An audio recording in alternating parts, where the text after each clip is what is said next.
Karibu msikilizaji katika sehemu ya 3 ya simulizi yetu nzuri iitwayo Moyo wa Msafiri. Katika sehemu ya pili tulikuwa tumeishia pale ambapo Yuri na mabinti zake wawili Shau na Feri walikuwa wamepanda basi kwa ajili ya kuelekea sehemu nyingine. Safari ikaendelea, gari likizidi kwenda mwendo kasi kuikata miji. Yuri alianza kukumbuka kuhusu ile ndoto ya kutisha. Kwenye ndoto alikuwa ameona Shau na Feri wakiwa wanamwambia kwa kawaficha ukweli. Alijiuliza ni ukweli gani huo au ni ndoto tu. Aliamua kuachana kwanza na ndoto ile. Akaanza kuwaza kuhusu tukio la kituo cha treni. Alipiga hesabu kali kama vile alikuwa anajua kule kwenye vyeo palivyo. Ndio nguvu za Nansuri au ni kitu gani? Aliwaza ila hakupata jibu. Hali ambayo wakina Shau nao walikunja sura kama vile walikuwa wanajua uchungu wa kiasi gani upo kwenye maji yale. Halala sasa baada ya kunywa hizi dawa zako. Kama za nguvu za kiume mimi sikupi baba. Alisema Shau na kumfanya yule mwenyewe acheke kwanza. Ile akili zako sio nzuri. Alicheka Shau. Ni kweli yule hakuchukua hata dakika 10 alipitiwa na usingizi mzito sana. Kwenye usingizi huo alichokiota ilikuwa ni kuwa yuko na familia yake, wana furaha kubwa sana, haikuwa ndoto mbaya. Ila baada ya kuamka alishtuka kuona kwenye basi yuko peke yake na watu wachache sana, ila Feri na Shau hawako kwenye siti hizo. Hakukuwa na mtu yeyote yule kwenye siti hizo za nyuma. Nini kilitokea mpaka ikawa hivyo? Ungana nami msikilizaji katika sehemu hii ya 3 nitakujuza.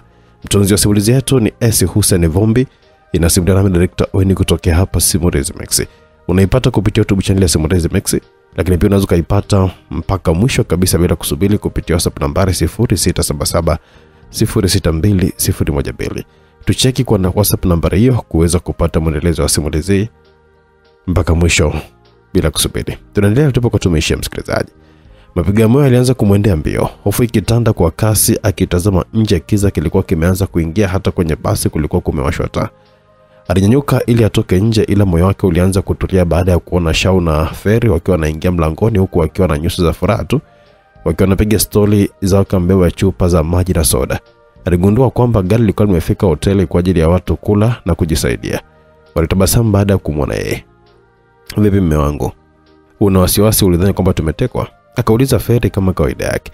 Yule akatabasamu huku akiwa anampisha Feri apite kukaa kwenye siti yake ambayo ni upande wa kulia mwa Yuli dirishani.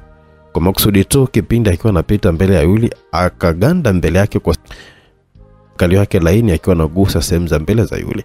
Yule akabaki kutabasamu tu, na baada ya Feri kupita, aliona akili za Feri zinahitaji uvumilivu mkubwa sana. Vipi? Umeota tena ndoto mbaya? Shau alimuuliza Yule huku akiwa anafungua chupa ya maji na kumpanywa. Kwa nini mlitoka bila kuniambia? Mmenipa off.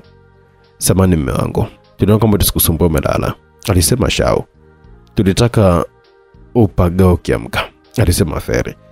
Yuri alimfinya Feri kidogo kwenye shavu, wakabaki kucheka tu. Vyakula vya hapa havifai kabisa, tumenunua maji na soda, alisema Shau. Poa, tutakula tulivyobeba. Yuri naye alienda chooni kabla ya safari haijaendelea, na muda mfupi baadaye basi lilikuwa lipo kwenye mwendo kuendelea na safari. Upande mwingine, Sayadi kinapatikana kituo kikubwa sana cha televisheni cha Bash TV.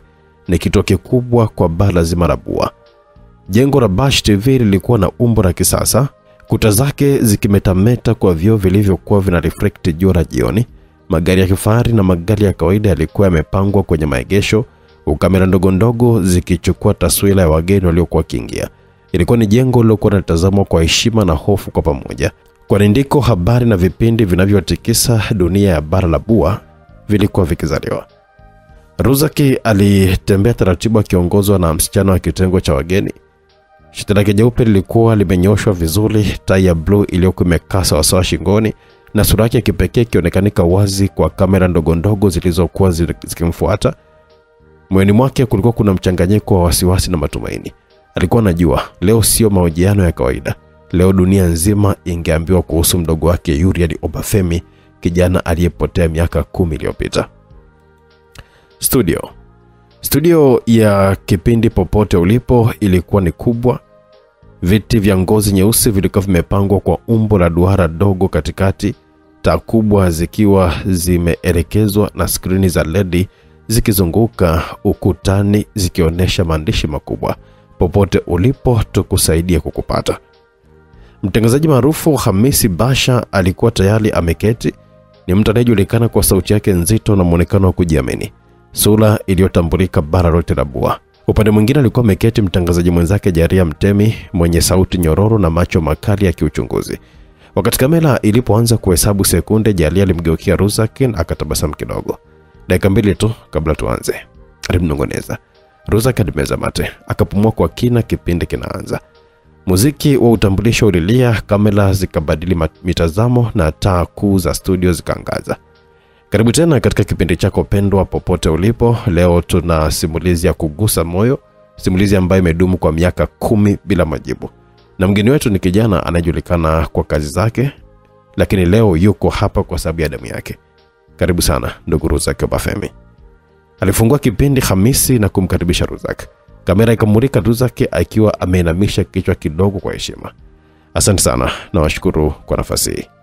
Ndugu Ruzak, kabla hatujaingia kwa undani kabisa, tunaomba utuambie wewe binafsi unajisikiaje kukaa hapa mbele ya bara lote ukizungumza tena kuhusu mdogo wako baada ya miaka yote. Jalia alimuuliza Ruzak. Ruzak alikaa kimya kwa sekunde chache akiinua macho yake.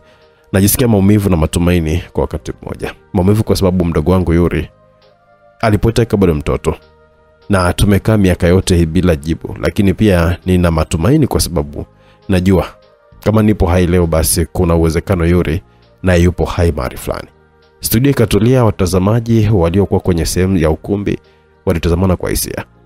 Kwa ufupi kabisa tupeleke kwenye chanzo. Nini hasa kilitokea siku hiyo? Alisema Hamisi. Ruzak akatulia sekunde kadhaa kisha kaanza. Wazazi wangu mzee Obafemi na Mrs. Obafemi walikuwa hapo kwenye ndege natoka Yuhala kuelekea Sayadi. Na ikawa lazima wazazi wangu waamue kwa haraka sana. Walimpa Yuri parachute ambayo wakati alikuwa na miaka 14 tu wakati huo. Wakati ndege imeshuka kwenye maji, wengi wao waliokoka, lakini Yuri alitupa mbali. Walimtafuta kwa siku nyingi, jeshi la majini likahusishwa, vyombo vyote vilihusishwa, lakini hatukumuona. Ilikuwa ni kana kwamba dunia imemficha. Kamera ikamulika skrini kubwa ikionyesha picha ya zamani ya Yuri akiwa mdogo, akiwa na shangwe kwenye sherehe za familia. Miaka 10 sasa imepita, nini kimekushikilia usikate tamaa? Jalia kauliza. Kila mmoja wetu, mimi, dada yangu Mira, mama na baba yetu, na hasa kaka yetu Mudede ambaye sasa hivi ni DCI, hatujai kuacha kumtafuta. Kila siku, kila mwaka tumekuwa tukijua moja: Yuri hakufa. Roho yangu inanipa ishara hiyo, na leo niko hapa kuomba msaada wa bara lote. Skrini ilibadilika, ikaonesha picha mbili kwa pamoja. Moja ya AI image iliyotengenezwa na Ruzak na Mira, na moja ya Yuri akiwa mtoto wa miaka 14. Watazamaji, hizo ndizo picha mbili tunazodhani kwamba zinaweza kufanana na muonekano wa Yuri leo akiwa na umri wa miaka 24. Moja imetengenezwa na teknolojia ya kisasa ya AI, nyingine akiwa ni mtoto. Tazama vizuri, huenda ukawa umemwona kijana huyu mahali popote pale, alisema Hamisi. Kamera ilimulika macho ya Ruzak yaliyokuwa yamejaa machozi yaliyokauka. Kwa mtu yote atakayeona sura hii hapa na kutambua, tunatoa zawadi kubwa, dau la kifedha lisilo la kawaida, lakini zaidi ya yote ni thawabu ya kiroho, kwa sababu mtasaidia familia kuungana tena. Tafadhali bana la Bua, tusaidieni kumleta Yuri nyumbani, alisema Ruzak kwa hisia sana. Mwisho wa kipindi. Muziki wa huzuni ulianza taratibu. Kamera ikamulika uso wa Ruzak, kisha skrini kubwa ikabaki na maandishi: popote ulipo Yuri Obafemi, familia yako inakusubiri. Studio ilitulia kwa dakika moja kabla ya kipindi kuingia mapumziko. Upande mwingine ndani ya Sayadi, bado licha ya familia kina Fere kukata tamaa, ila walipata wazo la kwenda kwa IGP mkuu kabisa kwenye ngazi za usalama wa polisi. Walihisi wanaweza kupata msaada tena. IGP alikuwa ana ujamaa na mzee Makopa. Ofisi ya mkuu wa polisi IGP jijini Sayadi ilikuwa ya kifahari kupita kiasi. Ukuta wa nyuma ulipambwa na bendera ya taifa na picha ya rais. Meza kubwa ya mbao iliyokuwa inang'aa ilifunika sehemu kubwa ya chumba. Juu yake kukiwa kuna simu mbili maalumu, stakabadhi chache na kompyuta mpakato iliyokuwa ikiwaka. Walinzi wawili waliokuwa na silaha nzito walikuwa mlangoni, macho yao makali yakifuatilia kila mtu kwa shaka. Ndani ya chumba hicho walikaa wazee wawili waliokuwa wamevaa kanzu safi, lakini sura zao zikiwa na alama ya uchovu na huzuni. Mzee Komba na mzee Makopa, baba zao Ferisha na Shauni. Pembeni yao walikuwepo baadhi ya ndugu wa kina mama na kaka wadogo wa familia ambazo mabinti zao walikuwa wameripotiwa kufariki. Macho ya huzuni na ukimya wa majonzi vilijaza chumba. IGP alikuwa amevaa suti ya kijivu na tai nyekundu, alikaa kwenye kiti kikubwa cha ngozi. Uso wake ulikuwa na tabasamu bandia, lakini macho yake yalikuwa na udhalimu ndani yake. Mzee Kombo alikoa kidogo, akainua sauti yake yenye heshima. Mheshimiwa IGP, tumekuja hapa sio kwa ugomvi, bali kwa shaka kubwa. Taarifa tulizopewa na ubalozi kuhusu binti zetu haziendani kabisa na halisi. Wanasema watoto wetu walikuwa magaidi na wanauza madawa kulevya, lakini hakuna ushahidi wote ulioonyeshwa. Hata vyombo vya habari pia vya kimataifa havijaripoti tukio lolote la ugaidi nchini haja. Tunauliza ukweli ni upi? IGP alicheka kwa sauti ya juu kiasi, akakunja mikono yake kifuani. Mzee Kombo, Mzee Makopa, najua ni vigumu kwa wazazi kukubali ukweli mchungu, lakini kumbukeni masuala ya usalama wa taifa si rahisi kuyaweka wazi. Kuna mambo ambayo hayawezi kupewa kila mtu kwa sababu ni siri za kiusalama. Taarifa mlizopewa na ubalozi ni sahihi. Msihoji sana, kwa usalama wenu wenyewe. Mzee Makopa anaangalia na Mzee Kombo kwa mshangao. Mzee Makopa anainua mkono wake, macho yakiwa yanamtazama moja kwa moja IGP. Mheshimiwa, na mimi najua sheria. Sheria ya nchi yetu inasema kila mtuhumiwa wa ugaidi lazima atangazwe rasmi. Majina yao yawekwe wazi na ushahidi uwasilishwe hadharani au mahakamani. Hapa hakuna ushahidi, hakuna jina la binti yangu Shauni wala la Felicia lilokuwa limetajwa katika ripoti yoyote ya kimataifa. Hata Interpol haina rekodi hiyo. Hii inatupa shaka kubwa sana. Chumba kilinyamaza, walinzi wakatizamana kwa macho ya shaka, lakini IGP akajivuta nyuma kidogo, akagonga meza kwa vidole vyake kwa utulivu wa kujifanya. Mzee Makopa, sio lazima kila kitu kijulikane. Nyinyi wazazi mara nyingi sana mnaamini watoto wenu ni malaika, lakini hatujui maisha yao ya siri. Inawezekana walihusiana na makundi fulani bila nyinyi kujua. Mama Shau aliyekuwa kimya muda wote akilia kwa sauti ya ndani. Binti yangu alikulia nyumbani. Tulimlea na hatujai kabisa kumsikia hata siku moja akizungumzia siasa wala ugaidi. Alikuwa ni msichana wa elimu, wa ndoto. Mnasema ni gaidi? Gaidi kwa lipi? Mbona hamuoneshi ushahidi? Hata mwili wake pia hatujauona. Mnategemea eti tuamini simulizi bila ushahidi? Mama Feri naye akaongea kwa sauti thabiti, macho yake yakiwa mekundu kwa machozi. Mwanangu alikuwa kwenye field ya utafiti wa chuo, sio msitu wa magaidi. Hii taarifa yenu ni duni na inachafua heshima ya familia zetu. Tunataka majibu, na kama hamtaki kutupa basi tutatafuta wenyewe. Usoaji pia ukakakamaa. Tabasamu bandia likatoweka. Alinama mbele, akapiga meza kwa nguvu kiasi kwamba sauti yake ikawa nzito. Sikilizeni wazee. Sijui mnadhani hii ni mahakama au bunge, lakini hapa ni ofisi ya usalama. Na waambia wazi, mnapocheza na masuala ya ugaidi, mnaweka maisha yenu na familia zenu hatarini. Ushauri wangu, kaeni kimya. Wapotezeni au watoto wenu. Taifa lina mambo makubwa kuliko ndoto zenu za kifamilia. Msipofanya hivyo, mtajutia. Chumba kikawa kimya ghafla. Walinzi wakachukua hatua mbele kana kwamba walikuwa tayari kuamriwa. Mzee Kombo akasema taratibu, kashika fimbo yake. Sauti yake ilikuwa ni thabiti kabisa. Mheshimiwa IGP, tunakushukuru sana kwa maneno yako. Ila tambua ukweli hauwezi kufichwa milele. Sheria ni ya wote, na damu ya watoto wetu haiwezi kuandikwa kwa karamu ya uongo. Tutakumbuka hayo maneno yako. Wakati ukifika, historia itaandika nani alisimama na ukweli na nani aliua kwa kuuficha. Wazee na familia zao waliondoka taratibu, wakiacha nyuma hisia za hofu na ukimya mzito. IGP akabaki akiwa anawatizama kwa macho makali, kisha akapiga simu kwa simu yake maalum. IGP alinyanyua simu yake na kupiga kwa mtu fulani hivi. Hakikisheni familia hizi zinakaa kimya. Zikipiga kelele zaidi, tutazitunza kwa njia zetu. Maneno pekee aliyokuwa amezungumza IGP Daudi Kitumbo. Bado tupo ndani ya Sayadi, msikilizaji. Usiku wa saa 2, anga la jila Sayadi lilikuwa na mwanga wa taa za barabarani ukipambana na giza totoro. DCI Mudede akiwa amevalia koti jeupe na kofia chini, alishuka kwenye gari dogo la sili lililokuwa limempeleka moja kwa moja uwanja wa ndege wa kimataifa wa Sayadi. Hakuwahi kuamini taarifa zote rasmi kuhusu kupotea kwa Feri na Shau, lakini baada ya maongezi yake ya siri na Inara, moyo wake ulisukumwa sana kuanza kuchimba zaidi. Hakukaa kizembe, hasa baada ya kuona ukimya kwenye vitengo alivyoviomba msaada nchi tofauti. Safari hii hakutaka kuonekana. Alikuja kama raia wa kawaida na sio kama mkuu wa upelelezi. Kwenye ofisi ya mkurugenzi wa airport ndani ya jengo dogo lililokuwa pembeni mwa terminal ya marubani, alipokelewa na mwanaume aliyekuwa amevaa suti ya blue. Nywele zake zilikuwa zimeanza kuchacha. Sura yake ilikuwa inaonyesha alama za miaka. Huyu ndiye ambaye alikuwa ni Salehe Ngema, mkurugenzi wa uwanja huo na rafiki yake wa zamani wa Mudede wa shule ya sekondari. Walipokutana walikumbatiana kwa urafiki, ila macho ya Salehe yalibaki na wasiwasi kana kwamba alikuwa anahofia kitu kisichosemwa. Mudede bro, sijai kuzani siku moja nitakutana na wewe kwa namna kama hii.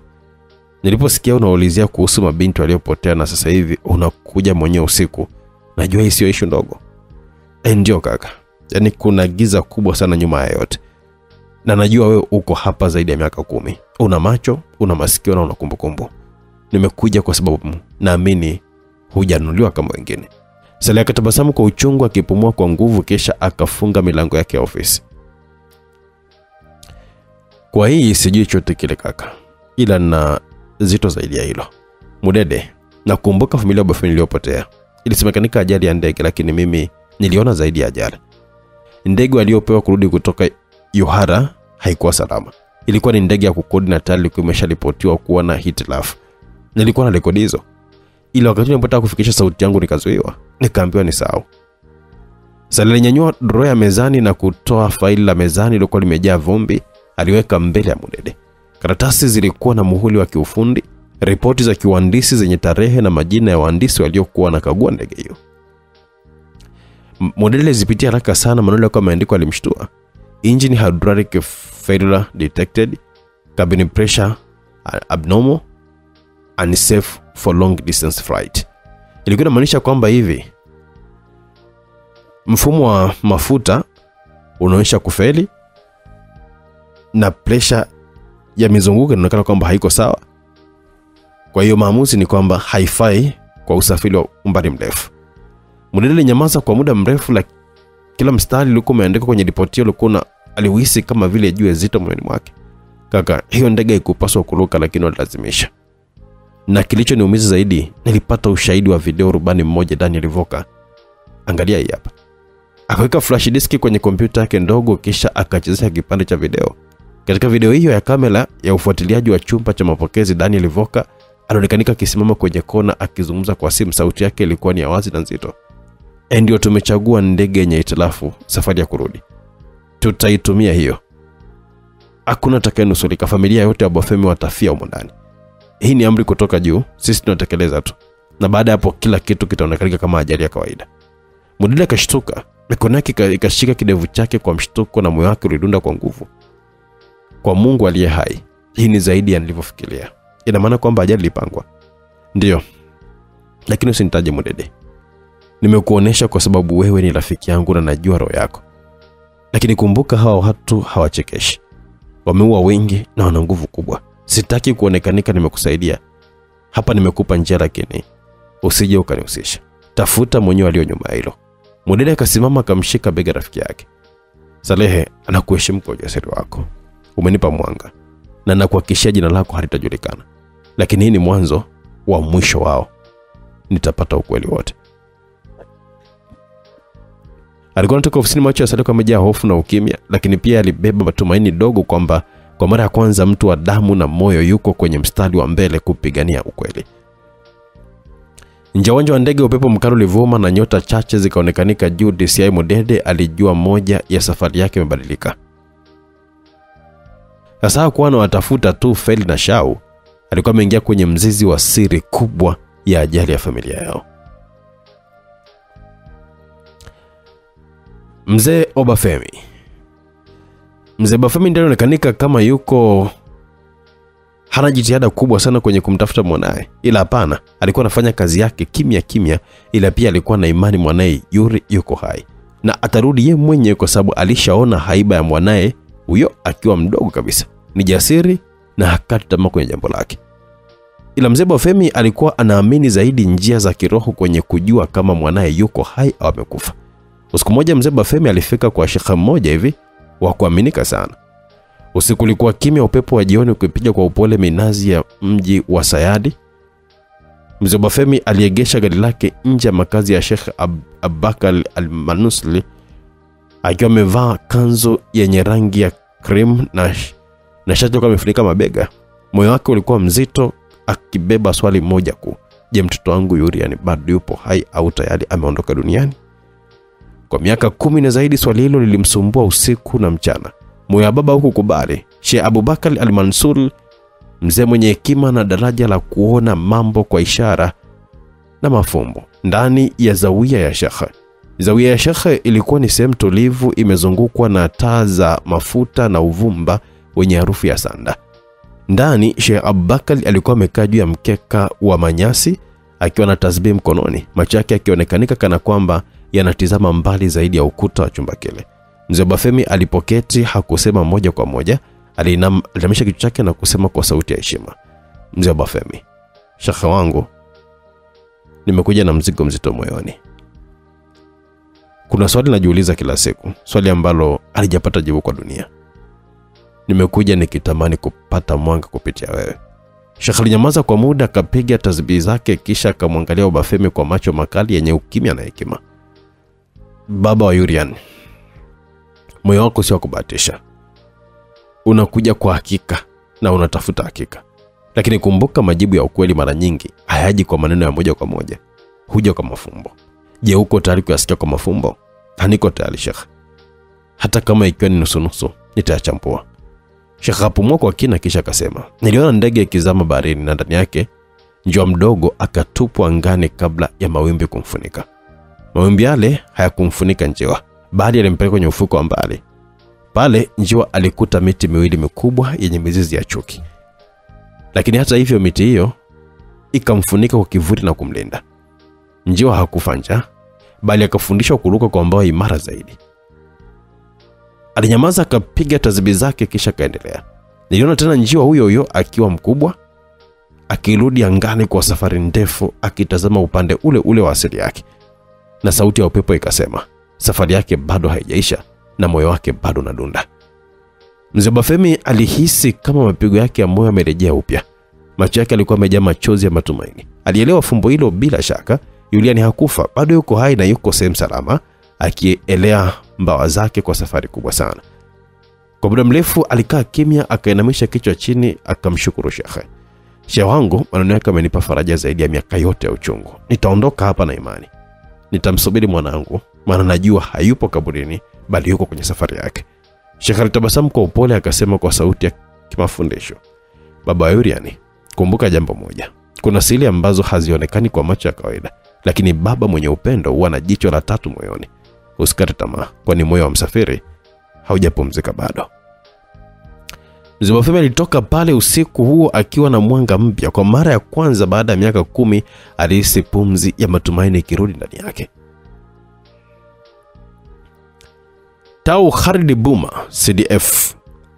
Jengo la jeshi lilikuwa na utulivu ndani, ukuta wake wa zege ukitakasa sauti na kuifanya kila neno lisiwepo peke yake, bali likazunga kama mng'ao wa ukali. Katika chumba cha mikutano kilichofungwa kwa kifungo cha siri, na meza ambayo ilikumbatia ramani ndogo na karatasi zilizokuwa zimeandikwa kwa herufi kubwa, akiwa amevalia suti ya kijivu iliyokuwa imekatwa kwa umbo la udhaifu mdogo wa kibinadamu, Tau Khalid Buma, mkuu wa majeshi, nguvu ya giza iliyokuwa ikitawala kibabe. Uso wake ulikuwa wa giza, macho yake yalikuwa ukatili. Karibu naye walikuwa watu wake wa karibu, wazee wa njama, viongozi wa vikosi vya siri. Tau alivuta pumzi, akainua mkono kidogo, ishara tu ya kuanza mkutano. Sauti yake ilipopuliza, kila mmoja akapunguza sauti na kugeuka kwake kwa heshima na uoga, wakiwa macho hawajalala. Akasema kwa mdundo wa amri, "Tumeona dhahiri jinsi weza inavyoweza kuharibu jina letu. Utawala wetu kwa video moja tu, kumbukumbu moja, ni hatari kwa kila cheo, kila kifungo tulichojenga. Watu wanatarajiwa kuzungumza, lazima tuwazime sasa." Tau hakutoa maelekezo ya mbinu. Hakutaka wakala wa kesi zake kujadili mchakato. Alikuwa ametoa malengo na nia, akieleza mpango wa mtiririko wa kimaendeleo. Familia za Glory, Aisha, Maria na Lena zitafutwe mpaka mwisho. Kwa kuwa wote wameonyesha kutaka kujua ukweli kiundani, wote wanatakiwa kufa. Tau akatulia kidogo kisha kaendelea, "Stori zao zinafutwa kwenye uso wa dunia, na kama zikiwepo basi ni kwa namna ya familia za gaidi. Ferinasha, wale mabinti bado hawapatikani. Nasikia kuna mtu anawasaidia, ila watakimbia, mwisho watajaa tu. watu wakazosha samba nchi mbalimbali kuwatafuta. Wafiki wao, wale walio karibu nao, waachwe kwa wakati au watumwe kama shambulio la onyo. Tutafanya vyombo vyetu vya habari, tutawaambia hadithi, tutaweka ripoti ambazo zitawafanya watu wa kawaida kusahau. Huo ndio ulinzi wa kweli. Kuandika hadithi mpya mpaka ya kale ionekane kama ndoto. Kwa hiyo nadhani mnajua cha kufanya. Familia hizo zipotee kwa haraka sana. Zibaki familia za Shau na Feri, kwa sababu hatuna uhakika mpaka tuwapate Feri na Shau na tujue kuhusu ushahidi, kisha tutawaua wote. Walitoa amri kwa watu wake wa kazi. Nyuma yake walikuwepo Jabari na Keni Avumba, wakitegemea kwa ukubwa mipango ya Tau. Upande mwingine, usiku mzima basi lilitembea. Abiria wengine walikuwa macho akipiga story na kuangalia TV zilizopo ndani ya Basiro. Yule alikuwa yuko macho kwa sababu alilala sana mchana kwenye treni na kwenye Basiro. Shau na Feri wao walikuwa wamelala. Feri alijiegemeza kwenye bega lake la upande wa kulia, huku Shau akiwa amejiegemeza kwenye bega lake la upande wa kushoto. Yule alikuwa anavumilia mengi sana, huku akiwa anatamani asubuhi ifike haraka sana. Kuna muda mkono wa Shau ulikuwa unakaa sehemu ya mbele ya Yule.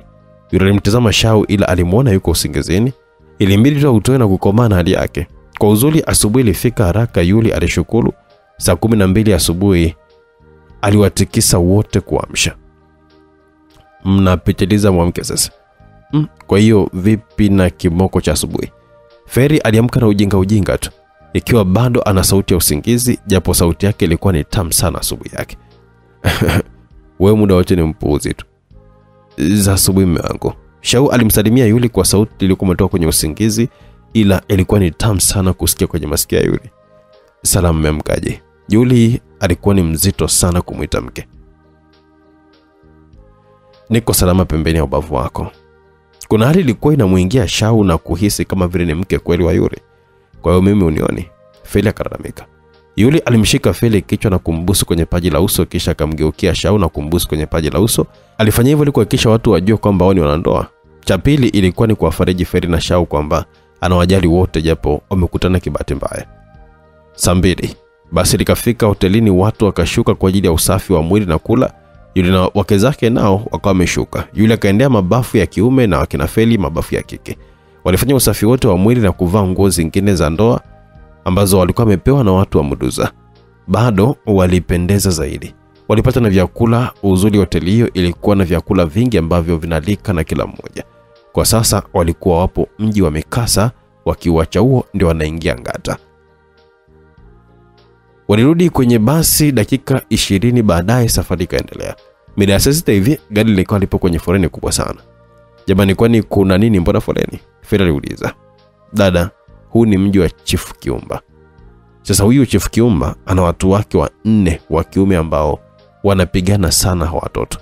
Asa Chief Kiumba inasemekanika kawahi kutumia watoto wake kwenye kupambania nchi, ila serikali haikumpa heshima wala hata shukrani, japo imetambua mchango wake. Sijui amewaza nini, kama ndio kisasi au ni kitu gani, ila baada hilo jambo amekuwa anasimamisha kila gari, kila abiria anaulizwa kama anaweza kupambana na watoto zake. Kama huwezi unataka kitu cha thamani au pesa yote ulionayo ndio unapita. Mzee mmoja alimjibu Feli na kufanya Yule na wakina Feli wote washangae. Kwa nini unafanya hivyo? Yule kauliza. Wanasema serikali haikuwapa shukrani kwa kuwa hao watoto wana uwezo wa kupigana kuliko mtu yote dunia ndani ya bara hili la Bua. Hivyo serikali wanaona ni hatari sana, haikutaka kuwakumbatia. Ilibidi wauawe. Ila moja kati ya machifu alipinga jambo hilo. Alijibu mama mtu mzima. Sasa umoja wa machifu na nguvu ya kugomea serikali, kwa nini wanaacha watu wanaibiwa tu hapa? Kama uwezi kupigana unaacha hela au kitu cha thamani? Wenyewe wanaita sadaka. Au wanafanya hivyo kuonesha nguvu yao ni kubwa kuliko serikali yote ndani ya bara. Kazi kweli. Hawatembei hao, wanaziyo serikali za Muyunashi na Hanaka, alisema Feli. Huko mbali hata serikali ya Sayadi tu. Ila wanabahati njia hii wanapita wanyonge, alisema dada mmoja. Msiseme hivyo. Hao wanabala ukiachana na watoto wa kiume, kuna huyo wa kike anaitwa Baby Phoenix. Huyo ndo hatari kwa sababu nguvu zake unaambiwa kwamba ni za kicha, alisema yule mzee wa kwanza, ila alikaa kimya baada ya kuona gari lao lilikuwa limefika kwenye zamu yake. Jamani tushuke. ndugu Abilia, naomba msifanye ubishi wote ule kwa usalama wenu na sisi sote, alisema Konda akiwa na sura yenye wasiwasi sana. Watu wakashuka kwenye mabasi. Yuri na wakina Shau nao walishuka pia. Walishuhudia ubabe na ukatili wa ajabu sana. Watu walitupwa pembeni ya barabara wamejeruhiwa vibaya mno. Watu walikosa kitu cha thamani ama pesa, walibaki kama vifaranga kwenye kambi ya taabu wakinyanyaswa. Yaani kama hauna pesa au kitu cha thamani unakaa hapo mpaka wale wakuruhusu. Kama mbishi unapigwa hata kuuawa. Zoezi zima lilikuwa linaongozwa na Chifu Kiumba mwenyewe. Kuna machaguo mawili tu hapa: upigane na mashujaa wa Kiumba au mtoe vitu vya thamani ama pesa, alisema mwanaume mmoja ambaye alikuwa na mwili mkubwa na sura ngumu. Chifu mwenye Kiumba kwa haraka sana alikuwa amesogea alipokuwa amesimama wakina Yuri na mlinzi wake. Huyo alikuwa anawapa maelekezo. Anasemaje huyo? Chifu aliuliza huku akiwatazama Feri na Shau ambao walimvutia kuja hapo. Bado hajajibu. Sasa wewe ni upigane ama uache hawa wanawake? Sasa wewe upigane ama uache hawa wanawake? Si wake zako hao? Alisema Chifu Kiumba akionyesha tamaa ya wazi kabisa, akiwatazama wakina Feli kwa matamanio. Huku akiwaamuru walinzi wake wawalete Shau na Feli upande wake. Walete huko warembo. Najua hawezi kuwakomboa hiyo dogo. Siku nzuri sana leo. Sijai kabisa kuona warembo wa aina hii kwenye nchi yote hii. Chifu Kiumba alikuwa anaongea kwa dhihaka. Feri na Shau licha ya kuwa alikuwa amepoteza uhalisia wa nyuso zao, ila bado walionekana wazuri vibaya mno. Wewe hebu tulieni na muwe na heshima na wake za watu. Hichi kieneo naweza kukifanya kiboa cha damu muda wote ule. Msinilete ujuaji. Sauti tulivu ila yenye kumaanisha ilitoka kwenye kinywa cha Yuri. Alicheka sana Chifu Kiumba. Wewe mtoto unijui mimi? Walinzi wa Chifu Kiumba walitaka kuwachukua Feri na Shau kwa nguvu, ila Chifu aliwataka waache kwanza. Waache naweza kuondokana huyo dogo. Acha tuone jeuri zake. Ila kabla hapo atashuhudia na vyokula wake zake mbele ya macho yake, alisema Chifu Kiumba kwa dharau. Yuli alitazama ulingo ulikuwa kama mita 40 tu kutoka walipo wao. Muda huo Feri na Yuli walikuwa wana hofu, japo hawakuzani kama kuna mtu wa kuweza kumsimamisha Yuri, ila bado walikuwa na hofu. Kama Yuli akionyesha uwezo rahisi kutambulika na watu wanaowafuatilia. Yuli aliona mtu mmoja mwanaume kijana mnene alikuwa anajaribu bahati yake. Alipanda ulingoni akajitupa mbele ya mtoto wa kwanza wa Chifu Kiumba. Sekunde chache tu zilitosha kumtepetesha. Kijana yule alipigwa teke moja lilombwaga ardhini, mikono yake ikavunjwa na miguu, kinywa chake kikiwa kimetoka damu baada ya kupigwa shuti la kichwani kama vile mpira unapigwa penati na mpigaji mahiri. Watu walishangaa, wengine walitaka kujaribu wakaogopa. Wenyewe wa maneno hayo na watumishi wa Chifu Kiumba walishangilia kwa kelele sana.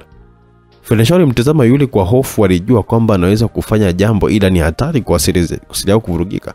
Lakini macho ya Yuli yakalenga mbele, tayari alikuwa na maamuzi, sio kujaribu ila alikuwa anapanga kukomesha kabisa zoezi hilo. Taratibu aliingia kwenye uwanja wa mapigano.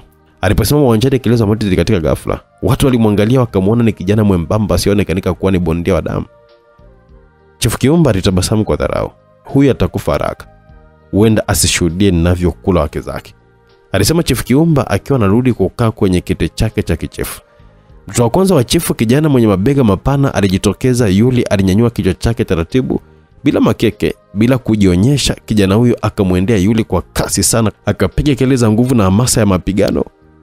Pigo moja tu la haraka lilimwangusha kijana wa kwanza kama mzigo wa nafaka.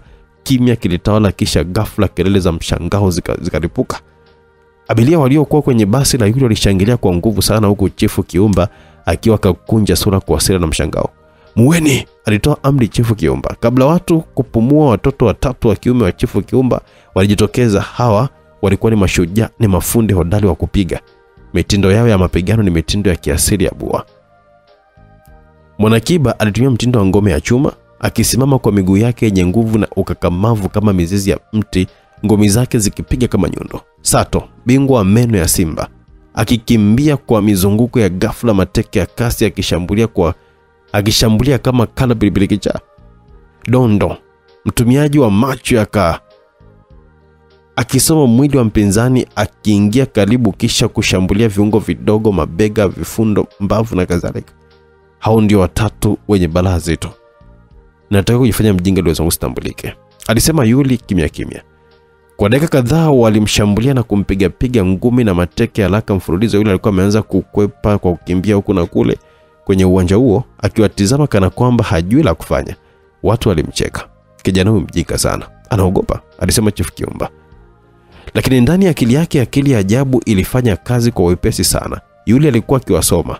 Aliona uzito wa ngome ya chuma, akaelewa kuwa nguvu hiyo inahitaji nafasi. Akajua kama mpinzani uchoka kwa kasi. Akaona udanganyifu wa macho yake. Akajua kwamba nguvu yake ipo kwenye uvumilivu na subira. Wakati mpiganaji wa kwanza alipokuwa amemlokia yule, alitumia uzito wa mwili wake kumpindua. Akampiga kwa mtindo wake mwenyewe. Mwanakiba akaanguka chini kwa mshangao. Ametumia mbinu ya kongu mwenyewe, alishangaa kijana huyo. Sato akaingia na mizunguko yake, lakini yule akasubiri. Akazunguka kama yeye, kisha akapiga teke kwa pembe ile ile ambayo Sato alikuwa amepiga, ila kwa wakati sahihi zaidi. Sato akaanguka chini, akashindwa na mbinu yake mwenyewe. Dondo akajaribu kudanganya, akacheza kama paka anayemnyemelea ndege. Yuri hakusogea. Alipomkaribia yule, akatumia mbinu ile ile ya kudanganya, kisha kwa kasi ajabu akapiga sehemu dhaifu kwenye mbavu. Dondo alilala chini akishindwa kupumua. Umatu kapigwa na butwa. Yule hakupigana kwa mtindo wake, bali kwa kuchukua mitindo ya maadui na kuyageuza silaha zao wenyewe. Yaani ndani ya dakika kadhaa tu, tutazama pigano yao na kuanza kuyatumia kwa ubora zaidi yao. Yuri anatisha. Fela kapiga kelele kumshangilia mume wake. Shawa akiona tabasamu tu. Mara zikasikia kelele za watu. Phoenix, Phoenix, Phoenix.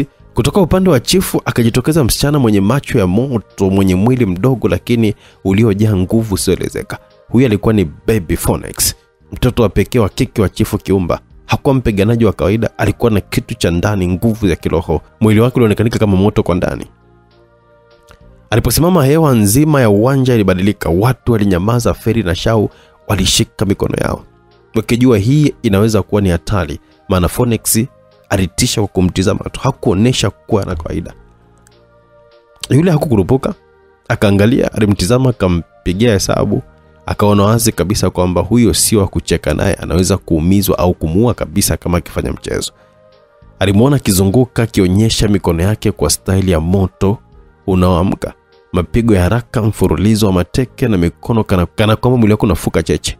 Yule akayasoma, akasubiri sekunde chache tu, kisha kwa pigo moja dogo la haraka sana akagusa bega lake na kumtuliza kwa kumbamiza chini.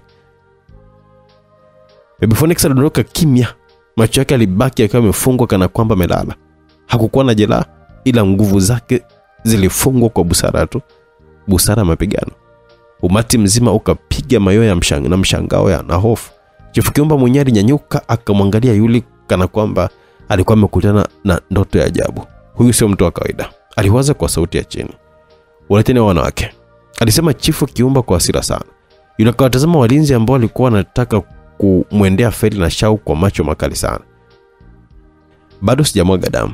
Dakika 10 tu pekee zitatosha kusaulisha eneo hilo, jina lake na kuitwa mtaa wa damu. Walinzi wa Chifu Kiumba waliogopa, maana walishuhudia mziki wa mwanaume huyo dakika chache zilizopita. Walibaki kutizamana kama wanaambiana, nenda wewe, nenda wewe. Yule taratibu aliwasogelea Feri na Shau na kusimama mbele yao akiwatizama usoni kwa macho ya ushindi. Mko salama? Yule kauliza wake zake bandia. Tuko sawa mume, walijibu kwa pamoja wakiachia tabasamu la ushindi. Muda wote sema aliyokuwa amesimama yule mwanaume wa kwanza kabisa kupigwa na yule, akiwa hana ili wala lile, anamshangaa tu yule na wake zake. Ghafla sana kuna mwanamke alichomoka kwenye kundi la watu akiwa na kisu kirefu mkononi. Alikuwa anaenda kumchoma mwanaume huyo, mtoto wa Chifu Kiumba. Ile yule aliona hilo tukio na kwa wepesi na haraka ya ajabu alikimbia, akadunda kwenye ardhi na kufyatuka kwa kasi sana. Aliwapushi wote wawili na kisu kikawa kimekata hewa. Wote walienda chini, mwanamke huyo na mtoto wa Chifu. Yule akawa amesaidia maisha ya mtoto wa Chifu. Watu walishangaa tukio hilo, sio tu kwa wepesi wa yule na moyo wake wa kusaidia, ila kumshangaa mwanamke kwa nini ameamua kuweka maisha yake rehani. Maana hata kama angemuua yule mtoto wa Chifu Kiumba, lazima na angeuawa. Walinzi wa Chifu Kiumba walimshika mwanamke huyo, huku mtoto wa Chifu Kiumba akiwa amehamaki na kumtizama mwanamke kwa mshangao. Chifu Kiumba kasogea na tukio akiwa na hasira na mshangao pia. Wewe na kuua vibaya sana, uwe ni funzo kwa wenzako, Chifu Kiumba alimwambia mwanamke huyo. Mwanamke alitaka kuongea ila walinzi walimpiga kofi zito la mdomo na kumtaka akae kimya huku kwa nguvu. Kijana, wewe ni shujaa wa kweli. Nimejikuta nikiwa na kuheshimu ghafla sana. Sio kwa nguvu zako tu ila moyo wako wa msaada na kujitoa. Ungependa nikufanyie nini kijana? Najua uko kwenye safari. Chifu aliongea kwa utulivu na unyenyekevu tofauti na awali. Yuli aliacha tabasamu pana kwanza, kisha akamtazama Chifu Kiumba usoni na kusema, mimi nahitaji hii biashara ife kabisa, mwache kuchukua mali za watu. Mwache kupiganisha watu kilazima. Hilo halina shida. Kwa sababu nilikuwa nahitaji kuona kama kuna mtu mwenye nguvu kuliko zao wanangu. Hili zoezi limeisha kabisa. Wewe una nguvu kuliko mtu yote kwenye ardhi, alisema Chifu Kiumba. Sawa, cha pili naomba mumpe ruhusa huyo mwanamke azungumze. Mwacheni aongee huyo mwanamke, Chifu Kiumba aliwaambia walinzi wake. Mwanamke alikuwa na shauku na hasira, hivyo alianza kuongea kwa sauti kubwa yenye kilio. Huyo mshenzi Mwanaalamu, alisema mwanamke wake akimtazama mtoto wa chifu. Kuna siku nilipita hapa na mamangu mzazi ambaye alikuwa anaumwa sana. Nilikuwa nampeleka kwenye matibabu. Huyo mshenzi Mwanaalamu bila huruma alimpiga mamangu, akanipiga na mimi, alichukua pesa zote ambazo zilikuwa ni za matibabu. Tuliondoka ila mamangu alikufa kwa sababu ya kuzidiwa ugonjwa kwa kipigo na kukosa hata hela ya matibabu. Yeye ndo kampiga naye ndo ambaye kabaki na hela zetu za matibabu. Yeye ndo kamua mamangu. Mwanamke alikuwa ameongea kwa hasira na uchungu kwa kanalia. Hiyo sio sababu ya kutaka kumua mwanangu. Sio aliyemua mama yako, ni uzembe wako tu wa kukosa pesa. Chifu Kiumba alikatishwa na yule. Sijui ni maisha gani mnaishi kwenye ardhi. Maana nakosa kuona busara, hekima, upendo na amani. Chifu Kiumba, unafahamu kwa nini dunia hii hapa ina maumivu? Yule akamuuliza Chifu Kiumba ambaye alitikisa kichwa kukataa. Kwa sababu wenye nguvu wameacha kuwa walinzi wa haki, wakawa watesi wa wanyonge. Mwanamke huyo hajaja hapa kuua kwa sababu ya chuki tupu. Amebeba jeraha la damu lililosababishwa na watu wako. Mamake aliuawa na sio kwa kupanga, bali kwa kiburi cha watu wa Kiumba. Ukatili uliofanywa juu yake haukuacha alama tu kwenye mwili, bali ulipiga roho yake hadi leo. Hasira yake si dhambi, bali ni kilio cha haki kilichodumu bila jibu. Chief, fikiria, mtu mwenye njaa ukamchukulia chakula chake, ukampiga, ukamnyang'anya matumaini yake, utegemeni na kipona. Nani atakayeishi na moyo wa amani akiwa ameona mama yake akifa kwa sababu ya kiburi cha wenye nguvu? Yule akasogea hatua moja mbele, akimkazia macho Chifu na watu wake, akasema kwa sauti iliyochanganyika na huzuni na mamlaka ya hekima, kuna laana kubwa sana kuliko kupoteza mali. Ni laana ya machozi yasiyojibiwa. Ni laana ya kilio kisichopata haki. Watu wa mikasa wameishi kwa hofu, si kwa heshima. Wamepita hapa wakiwa na majeraha ya maneno tu, viboko vyenu, mauaji yenu na kejeli zenu. Mnaona fahari katika nguvu, lakini hamjui nguvu ya kweli iko wapi. Nguvu ya kweli ipo katika msamaha, katika huruma, katika kujua pale ulipokosea na kurekebisha. Ukatili ni kama moto unaokula nyumba. Mwanzoni unaonekana kama ulinzi, lakini mwisho wake unabaki majivu. Yule akamgeukia mwanamke yule ambaye alikuwa ameloa uso kwa machozi. Dadangu, kisasi hakiwezi kuponya. Haki ya kweli ni kuona yule aliyekukosea akipokea nuru ya mabadiliko. Ukimsamehe, unajikomboa. Unapomwachia Mungu hukumu, unapata amani. Leo usichukue damu, chukua amani. Leo usichukue damu, chukua amani. Maumivu yako yanakuwa ni sadaka ya kuamsha dhamira ya wengi. Manuel katiza upepo, watu wakaanza kulia kimya kimya, wengine walishika vifua vyao wakihisi kama mioyo yao imefunguliwa. Chifu Kiumba alinama, macho yake yakiwa yamejaa machozi kwa mara ya kwanza mbele ya watu wake. Akaangalia watoto wake, wote wakitetemeka kwa hisia. Tumekuwa wanyama, alisema kwa sauti ya chini. Tumekuwa tukipiga na kutesa watu wasiokuwa na hatia kwa miaka. Leo nimesikia sauti ya ukweli. Alimgeukia Yuli, machozi yakimtoka. Kijana, maneno yako ni kama mwanga wa alfajiri. Umeonyesha mimi na watu wangu njia mpya. Kuanzia leo, mikasa haitakuwa lango la mateso, bali kituo cha rehema. Akamwendea yule mwanamke, akamshika mikono yake na kusema, sema unachotaka chote kile nitakupa. Lakini mwanamke yuko machozi ya furaha na toba akasema, sihitaji chote kile, nimepata amani leo. Chifu akainua mikono yake kwa umati. Kuanzia leo kila msafiri atakayepita hapa mikasa atapewa chakula bure, ataoga bure na atapumzika kwa heshima. Hakuna tena kipigo, hakuna tena vikwazo. Mikasa itakuwa ni mahali pa baraka na sio laana. Watu walipiga kelele za furaha, wengine waliketi chini wakilia kwa faraja. Yule akatabasamu kwa utulivu. Feri na Shau wakamtazama kwa upendo na heshima kubwa sana. Walijua hakuna upanga unaoweza kushinda hekima. Hakuna nguvu inayoweza kumshinda mtu mwenye moyo wa nuru. Walikuwa wanajiamini hapo, hata kama angetokea chatu mwenye kichwa kikubwa kama nyumba, wanaamini mbele ya yule watabaki salama. Wanahakika na nguvu zake, akili zake na hekima kubwa alionayo. Mishemishe zilianza kwenye eneo hilo, vilipikwa vyakula haraka sana kila mmoja ale kabla ya kuendelea na safari. Baada ya hapo safari iliendelea. Watu walimzunguka yule kama shujaa, ila wakimtambua kama Jarafa Mabio Sekuseku. Majira ya saa 12 jioni, Yuri na wakina Shau walishuka Ngata, huku abiria wakiwaaga kwa bashasha kubwa sana. Yuri na wake zake bandia walikuwa wakitazamana na geti la kuingilia kwenye utawala mwingine wa Chifu Diallo. Tunabadilisha utambulisho. Pale getini Feli utajitambulisha kama Zarina Abdullah Gatodi. Shau Afifa Ades Habuka. Yuli akamwambia Shau na Feli, "Hama jina unatoa wapi wewe?" Akauliza Feli, "Tulia. Alafu mzingatie mtu tunapoenda ndipo sheria kuu ya kuishi humu." Tulia. "Alafu mzingatie mtu tunapoenda ndipo sheria kuu ya kuishi humu kwa mtu mgeni, awe peke yake au ameoa au kuolewa. Kama mnaingia jinsia tofauti basi ni ndugu wa damu." "Sawa, sawa, kitambuaje?" "Maana hao machifu wanakuaga na nguvu zao za kichawi, wakijua kama ndo wazitu za mchongo." Akauliza Shau, "Twendeni.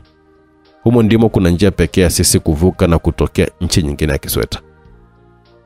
Tukifika Kisweta ina maana kwamba tumepunguza safari, tumebakiwa na nchi 4 pekee." "Sawa, twende." Kila mmoja alipata ujasiri baada ya kukumbuka njia ipo kwenye kijiji cha Chifu Diallo, na kuvuka ina maana ni kupunguza gap la safari. Walifika getini ambapo nje ya geti kulikuwa kuna walinzi 4. Walinzi hao wenye miili mikubwa yenye misumari na mapanga kwenye viuno vyao yakiwa yako ndani ya ala. Waliwatazama kwa macho makali tu ambayo yaliopoteza ujasiri wa Shau na Feli. Yuli alianza kujielezea yeye mwenyewe, "Mimi naitwa Haji Makame. Natokea kisiwa cha Zinga nchini Feso, na hawa ni wake zangu." Feli na Shau walishangaa, maana Yuli hakuambia yeye anajita nani. "Sawa, subirini hapo," alisema mlinzi mmoja na kuondoka kiingia ndani ya geti. "Asa kama akipata habari zako huko nje za matukio na jina." Shau kamenongona, "Hawa sheria zao ni kupata habari kutoka nje ya kijiji chao. Yaani habari unazopata ni zile muhimu sana na zinamfikia chifu na sio watu wengine. Habari zetu sio muhimu kwa chifu. Halafu tunakaa siku chache tu kisha tunaondoka baada ya kuwa tushaiona njia. Huku nyuma hata wakijua habari zetu sisi hatupo." Alijibu Yuli kwa sauti ya chini iliyosikika hapo hapo na Shau na Feli pekee. Mlinzi akarudi akiwa na mwanamke mmoja mzee kiasi ambaye alikuwa amenasindikizwa na mlinzi mmoja nyuma yake. Mwanamke huyo alikuwa amevalia vazi ya kitenge na mchanganyiko na mapambo ya asili. Mkononi alikuwa na fimbo kubwa aliyokuwa anatumia kama msaada wa kutembea, japo hakuwa mzee wa kiasi hicho. Juu ya hiyo fimbo kulikuwa kuna jiwe lilikuwa linang'aa. Majira yalikuwa ni saa 12 kuelekea saa 1. Mwanamke huyo alisimama mbele ya Yuri na wake zake bandia. Alimtazama Yuri usoni kwa macho makavu, na macho ya mwanamke huyo yalitisha kidogo, maana yalikuwa na mng'ao wa kijani kwenye mboni zake. "Unaitwa nani?" mwanamke huyo alimuuliza Feli ambaye alikuwa anatetemeka kwa hofu. "Zarina Abdullah Gatodi," alisema kwa sauti yenye kutetemeka kwa hofu. Mwanamke alikunja sura kidogo. "Ukoo wa Gatodi unadharau sana. Hatutaki hapa," alisema mwanamke huyo kwa sauti ambayo sio ya ukali, ila hakuonekana kutania. "Unaitwa nani?" mwanamke alimuuliza Shau ambaye naye alikuwa na hofu. "Naitwa Afifa Ades Habuka." "Ukoo Habuka unajisau sana, haukumbuki fadhila," alisema mwanamke kwa sauti ile ile. "Na wewe?" mwanamke alimuuliza Yuri. "Naitwa Haji Makame kutokea kisiwa cha Zinga." Mwanamke alitabasamu kidogo sana. "Ukoo wa Makame yupi sasa?" "Makame Ubwabwa," alijibu Yuli. "Ukoo wa Makame ni wakarimu, japo hatujaonana nao kwa muda mrefu sana." "Hao ni wake zako halali?" "Ndio." Mwanamke aliwatazama wote kwa pamoja, ila ujasiri mkubwa ulibaki kwa Yuri pekee. "Hili jiwe juu ya fimbo yangu hapa litawaka mwanga mweupe. Nikiliweka kwenye kichwa cha kila mmoja wenu kama nyie kweli ni wanandoa halali. Ila halitowaka kama sio wanandoa halali. Litawaka mwanga mwekundu kama watu wabaya. Sasa majibu yote yale nje ya ukweli wa ndoa, adhabu yake ni kifo. Kama mmeongopa sio wanandoa tutawachinja. Ila kama watu wabaya tunaoa vifo vya mateso zaidi," alisema mwanamama huyo. Tuko tayari. Yule akajibu kwa kujiamini, ikiwa Shau na Feri wana hofu vibaya sana. Walikuwa wanatemeka kuliko kawaida. Mwanamke wa taratibu kama amenyanyua fimbo yake ya jiwe akaelekeza kwenye kichwa cha Feri, ambaye kwa hapo ni Zarina. Jiwe lilikaa kwa sekunde kama 30 hivi. Mwanamke alikunja sura ili anataka kutoa fimbo, jiwe likawaka mwanga mweupe. Mwanamke katabasamu. Fimbo ikahamishwa kwa Shau. Ndani ya sekunde 15 hivi jiwe likatoa mwanga mweupe. Mwanamke katabasamu tena. Fimbo ilihamishwa kwa Yuli, ile inagusa tu kichwa cha Yuli, jiwe likatoa mwanga mkali sana mweupe. Kwa kuwa kiza kilikuwa kimeanza kuingia, mwanga huu ukaonekanika vizuri na kuangaza kwenye eneo kubwa sana. Mwanamke akashangaa, walinzi wake alishangaa, hata wakina Feri pia wakashangaa. Hii ina maana kubwa sana, mume mwenye roho safi kupita kiasi. Na hii haijawahi kabisa kutokea tangia nianze kazi ya kukaribisha wageni hapa, na zaidi ya miaka 14 kwenye kazi, alisema mwanamke huyo. Mmempata mume bora mno, alisema mwanamke huyo. Haya, tuingieni ndani. Geti dogo likafunguliwa na mwanamke huyo alikuwa anaongoza ndani. Aliongoza ndani ambapo kulikuwa kuna kijiji kikubwa tu chenye nyumba nyingi za asili za kitamaduni, ila wakazi wake walikuwa wanavaa nguo za kawaida tu. Mwanamke aliwaongoza mpaka kwenye jumba la kifahari la asili ya Chifu Diallo. Walisimama mlangoni. Haya, simameni mbele ya mlango mjitambulisha kwa chifu. Semeni ewe mwema chifu, kisha mnajitambulisha. Mwanamke aliwapa maelekezo. Alianza Shau ambaye hofu ilikuwa imepungua. Ewe mwema chifu, naitwa Afifa Adesiabuka. Haya, karibu Afifa. Sauti zile zilijibu kutokea ndani, kisha yule mwanamke akampa ishara kwa Afifa atoke hapo mlangoni arudi alipokuwa awali. Ewe mwema chifu, naitwa Zalina Abdullah Gatodi. Karibu Zalina. Ewe mwema chifu, naitwa Haji Makame kutokea kisiwa cha Zinga. Yule naye akajitambulisha. Oh, safi Makame. Uko gani Makame? Makame ubwabwa. Safi, ni wakarimu sana. Bila shaka au ni wakezo? Ndio, ewe mwema chifu. Safi. Mnania gani ya kuja hapa? Ewe mwema chifu, moyo wa msafiri unania kujifunza kwenye kijiji chako. Ila pia ukoo wa Makame umenituma kuja kusalimia. Pia umenipa zawadi yako ndogo. Makame bado ni wakarimu. Zawadi gani hiyo? Chifu akauliza kwa shauku akiwa yuko ndani. Yule akachukua begi lake na kutoa kafurushi kimoja hivi, kisha akamkabidhi mlinzi wa chifu akaingia nacho ndani. Alisikika chifu akiwa anacheka kwa furaha sana. Makamwe, pweza wa kukausha, napenda sana. Ila onja kwanza wewe kidogo. Mlinzi akatoka na mkia mmoja wa pweza aliyekuwa amekaushwa na kumpa yule ambaye hakujiuliza mara mbili, akatafuna chote. Karibu sana kijiji cha Diallo. Kaeni kwa muda ambao mtajisikia wenyewe. Mwanamke huyo alimpa ishara yule, naye akarudi nyuma, kisha yeye akasogea mbele akazungumza. Ewe mwema chifu, kijana Makame kawasha jiwe kwa mwanga wa mwisho. Nadhani ungetamani kumuona. Ukimya ulipita kwa dakika nzima, kisha chifu akajibu. Ina maana ni mwema na msaada. Kama ni kweli nitatambua hilo ndani ya siku 3 mpaka 5, kisha tutaonana. Asante ewe mwema chifu. Mwanamke aliondoka na wakina Yuli ikiwa kiza kimeshaingia tayari. Chifu kuna nani bahati sana. Mimi hapa nimeonana na chifu mara chache sana. Na zaidi kwenye kikao chake na kijiji ambacho kinafanyika kila mwaka mara moja. Kumbe, alishangaa Feri. Hata mna bahati sana huyo Makame. Maana chifu waga hamchangamkiagi mtu. Safari yake inaenda kuishia nje ya mlango wa jengo moja lilokuwa limejengwa kwa mtindo wa pango. Walisimama mlangoni. Humo ndani kuna sehemu ya kuoga, bafu kubwa lenye bwawa. Kwenye kijiji hichi waga tunaamini mtu akija anakuja na mikosi kutoka nje. Hivyo inatakiwa aoge kwenye bwawa hilo kuondoa mikosi. Asa mume na mke waga wanaoga pamoja kwa kuogeshana. Makame utaogesha wake zako kwa sababu mume ndiye ambaye anatakiwa kuogesha wake zake. Umeona wa mlango, kama hajaoga kwa pamoja haufunguki. Hilo ni bafu la kuondoa mikosi na kuunganisha wanandoa ambao walitoka huko na mifarakano, alisema mwanamke huyo. Maneno yale yalimshtua Yuri na wenzake wakitazamana kwa mshangao wenye hofu na aibu. Je, itawezekana ama ni vipi? Ngoja tuangalie msikilizaji. Yuri alibaki kutazamana na wenzake kwa aibu, hawakujua kama wakatae au vipi. Fanyeni haraka na hiyo ni lazima. Okwani muda mkanyosha vimba vyenu. Ingieni tu na mabegi yenu kama mtahitaji kubadili nguo, ila mataulo yako huko. Yuri na kina Feli hawakuwa na namna, walisukuma mlango na kuzama ndani ya jengo hilo. Walikutana na mandhari nzuri sana. Bwawa zuri lilikuwa limejengwa kiasili, lilikuwa limepangwa na miamba ya kutengeneza na maua. Maji yake yalikuwa ni masafi sana. Sakafu ya chini ya bwawa ilikuwa na rangi ya blue.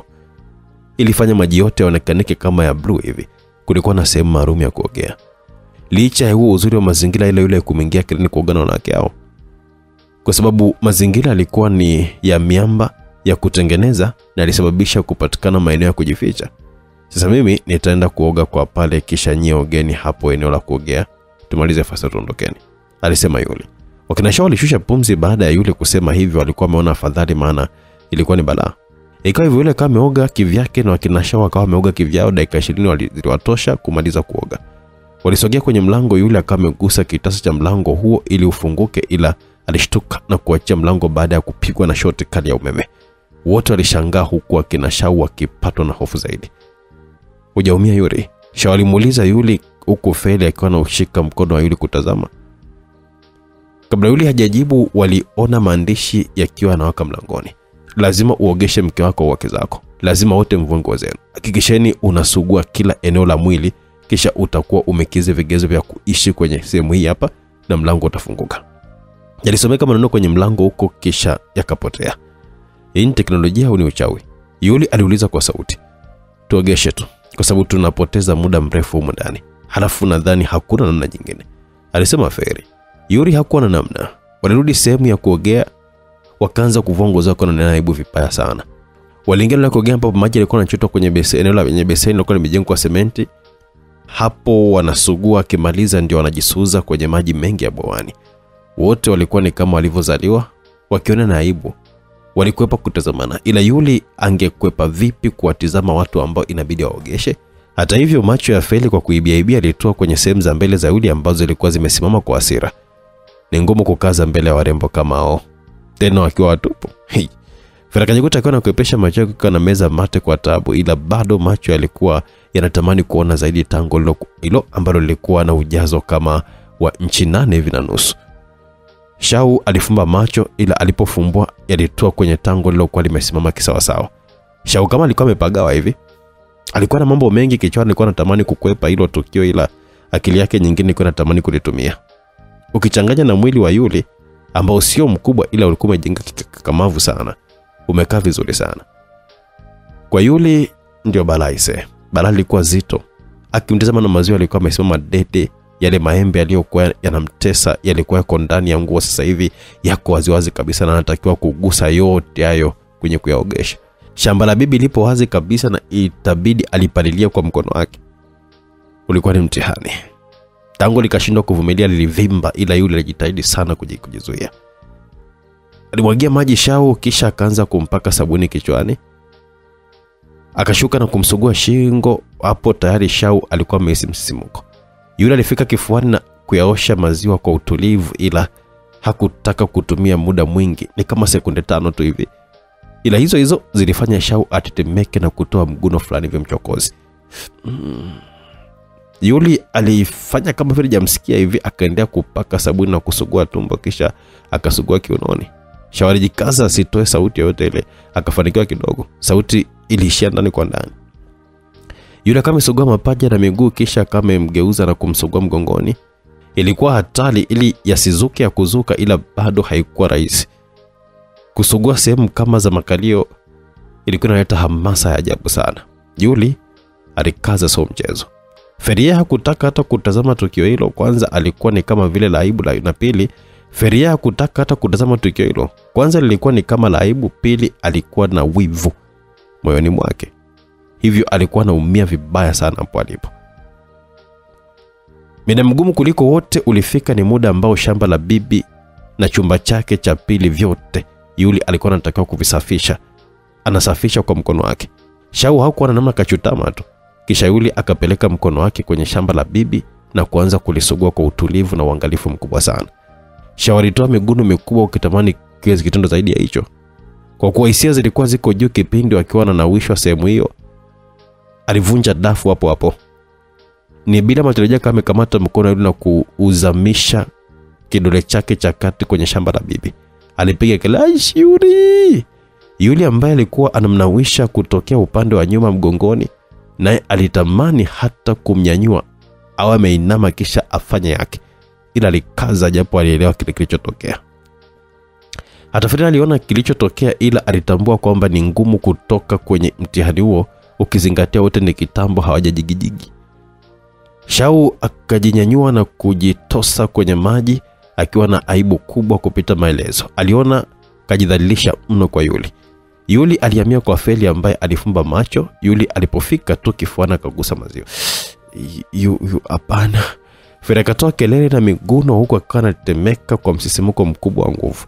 Sehemu za mbele zikagusana. Kwa kuwa Yuli alikuwa mrefu kuliko Feli, basi tango likali limegusa kwenye kitovu. Hiyo ilikuwa ngumu kwa Yuli bado kidogo jikuta analima shamba la bibi, tena mkono wa Yuli tayari ulikuwa upo kwenye tango. Ila Yuli alimtoa tayari na kumtizama usoni Feli. Alinama chini kwa aibu. Yuli akaendelea. Kwa Feli alivyosuguliwa kiuno tu alivunja dafu, akipiga kelele na kumkumbatia tena Yuli kwa nguvu sana. Yuli akamtoa tena na kuendelea. Alipofika kuosha shamba la bibi, Feli alipiga kelele kali sana. Ila Yuli akamaliza akiwa hoi, jasho linamtoka. Feli naye akajitosa kwenye bwawa. Shau alishotoka bwawani hakutaka kuendelea kutazama Feli alivyokuwa anaogeshwa, kama alikuwa na wivu naye, ukizingatia Feli ndiye alizidisha mhemko. Wote walimaliza kwa kujisuuza. Yuli aliwatizama Feli na Shau ambao sura zao zilipoteza amani. Msijisi vibaya. Najua hili ni jambo la udhalilishaji, la hatuna namna. Tembea uone mengi. Leo tupo kwenye ardhi ambayo ina sheria za ajabu kama hizi. Inatakiwa tufuate ili tupate njia kuondoka. Maji tumeshavulia nguo, alisema Yuli akiwatazama Shau na Feli. Mimi naona tunakutesa Yuli. Unatulinda, unaumia kwa ajili yetu kwenye mapambano, ila unaumia pia kihisia. Najua umejitahidi kuvumilia. Samahani Yuli. Shau aliongea kinyonge sana. Usijali Shau, nyinyi wangu. Kwenye hadi yote nipo na nyinyi, alisema Yuli. Itu nimekuharakishia tu, ungeingiza tu. Feli kama kawaida alisema. Hatuondokeni, naona kazi imeanza kuvamiwa hapa. Waliusogelea mlango kwa tadhari. Yuli akagusa kitasa, hakikupiga shoti, alikimenya mlango kafunguka. Walimkuta yule mwanamke na wanawake wengine wawili, mmoja mtu mzima mwingine kijana. Wanawake wote walitabasamu kuwatizama Yuli na wake zake. Twende basi mkaone vyumba vyenu. Wanawake hao walikuwa wameongoza akina Yuli kwenda kwenye vyumba vyao. Waliingia kwenye nyumba moja ambayo sio kubwa sana. Walikutana na vyumba viwili. Wanatazamana kwenye korido. Sasa mmoja atalala kwenye chumba kimoja na mwingine atalala na mume wake kwenye chumba kingine. Kisha kesho mume atahamia kwenye chumba kingine. Au mtapanga wenye ratiba, ila ni lazima ushiriki na wake zako wote ili kijiji kipokee damu zenu za hisia, alisema mwanamke huyo. Yule aliguna kwa sauti. Mwanamke alitabasamu kisha akasema, hiyo milango hiyo nayo haitofunga kama hamjafanya tendo. Labda mwanamke awe hedhi au anaumwa. Kule bafuni mna ishara za mlango kwamba mlijaribu kutoka bila kuogeshana. Sasa humo pia utagoma kufunguka. Asa kwani kuna sheria kama hizi? Shau akauliza. Mwanamke hakujibu zaidi, akamuuliza swali. Nani wa kwanza kulala na mume leo? Feli na Shau akatizamana na kumtizama Yuli. Mimi hapa, alijibu Feli. Kila mtu aingie chumbani kwake. Chakula mtaletewa na hawa dada hapa. Alafu mimi naitwa Chudika, ila wengi waniita kiufupi Chudi. Sawa, asante Madam Chudi. Gaya, nawatakia mlo mwema. Chudi aliondoka huko akiwa anacheka na wale wanawake wengine. Kwa hiyo aliuliza Yuli. Hakuna leko amejibu Shau. Yeye alijichagulia chumba cha upande wa kushoto na kuingia zake ndani. Chumba kilikuwa kizuri. Aliweka begi lake na kujitupa kitandani akiwa na mawazo mengi sana. Akiwaza mzigo ambao wanampatia Yuri, ila zaidi ni wivu mkali ambao ulimeza mawazo yote ya mzigo kwa Yuri. Yuli limbida aongoze kuingia ndani. Feli akamefuata akiwa na aibu vibaya sana. Ndani kulikuwa kuna kimya hadi muda waliokuwa wamelitoa chakula na yule mwanamke kijana ambaye alikuja kama dakika 15 baada ya Yuli na Feli kuingia ndani. Karibu, mimi naitwa Kidawa. Mkinihitaji mtaniuliza tu kwa jina hilo. Mwanamke huyo baada ya kuingia ndani aliwakaribisha chakula na kujitambulisha. Chakula kikulika. Kimsingi licha ya yote Yuli alikuwa tayari ana hisia za juu sana na kiwango cha kuvumilia kilimshinda. Feli alikuwa amekaa kiasalasala tu na kamwili kake kalivyo na mvuto. Yuli alijikuta akiwa tayari mkono unampapasa paja. Feli ni kama vile mchezaji alikuwa amepata ruhusa kwa kipenga cha refa. Feli ni kama mchezaji alipata ruhusa ya kipenga cha refa. Alianza kumvua Yuli nguo zake haraka sana. Kisha akajilaza chali akipanua mapaja yake hadi mwisho. Yuli akajaribu kuingiza tango ila lilikuwa ni gumu. Alijua maandalizi yanahitajika. Yuli, unaumia. Yuli ilimbidi apunguze mapepe na asimfutishe Feli. Kazi alikuwa na uwezo, alinyonya maziwa ya Feli kwa utundu na kumfanya apige kelele za ajabu. Maandalizi yalichukua kama dakika 30 hivi. Kisha show kali kaanza. Sauti kali za mamba zilikuwa zinamfikia Shau wa watu na kumtesa vibaya sana. Jikuta akiwa analia tu, roho ilikuwa inamuuma sana kuona kama safari hiyo imemtupa kwenye mateso ya hisia. Wote walikutana wakiwa wazito na vile walikuwa wanampa majaribu ya mara kwa mara. Alikuwa na ugumu mkubwa tu. Show ya masaa matatu ambayo mwishowe kama ilianza kumpalia Feli. Ilifungwa kwa yule kuvunja dafu mara 4 huku Feli akivunja mara 12. Walijilaza wakiwa wamechoka hoi. Saa 12 asubuhi yule aliamka na kujitoa kitandani. Pande lilokuwepo mwisho wa korido zoka anatengeneza chumba. Yuli alikuwa ameoga na kuvaa nguo zake. Alimwacha bado Feli yuko kwenye usingizi mzito na uchovu. Yule kama amegonga kwenye chumba cha Shau ila hakujibiwa zaidi ya mara 3. Alivyoona kimya alisukuma mlango akazama ndani ila hakukuwa na mtu. Katoka nje au? Alijiuliza yule kwa hofu ikianza kumpata. Alitembea haraka kutoka nje, alimuona Shau akiwa busy na wanawake wa kijiji hicho kufanya kazi za hapa na pale za asubuhi. Alitabasamu huko atuliza hofu. Shau alimuona yule akamkimbia na kumkumbatia kumbato ambalo hata yule alilielewa ni kumbato la hisia kali sana. Yule akambusu Shau kwenye paji la uso, akamtazama usoni kwa upole. Shau alikuwa na hisia aibu ila alimtazama pia. Umeamkaje? Asio salama. Yaani kiufupi sielewi ila najiona sina amani kulala mbali na wewe. Sauti ya Shau ilikuwa inabeba hisia nzima za mapenzi. Hadi yule alikuwa amehisi huruma kwenye moyo wake. Aliona kwamba Shau alikuwa anateseka. Sawa, tutala leo pamoja. Shau alitabasamu. Naona usiku unachelewa. Shau aliongea kwa aibu akiwa na machini. Sio mbali bwana. Alafu sio lazima iwe usiku. Alisema yule huku akiwa anaondoka zake akiwa anaelekea walipokuwa wanaume wengine wa kijiji hicho. Shau alibaki kutabasamu tu. Yule alisalimiana na wanaume wa kijiji hicho, nao walikuwa ni wakarimu sana. Tena habari za yule ziliwafikia kwamba mgeni mdogo mwenye wake wawili, hivyo walitamani sana kumuona. Karibu Makame.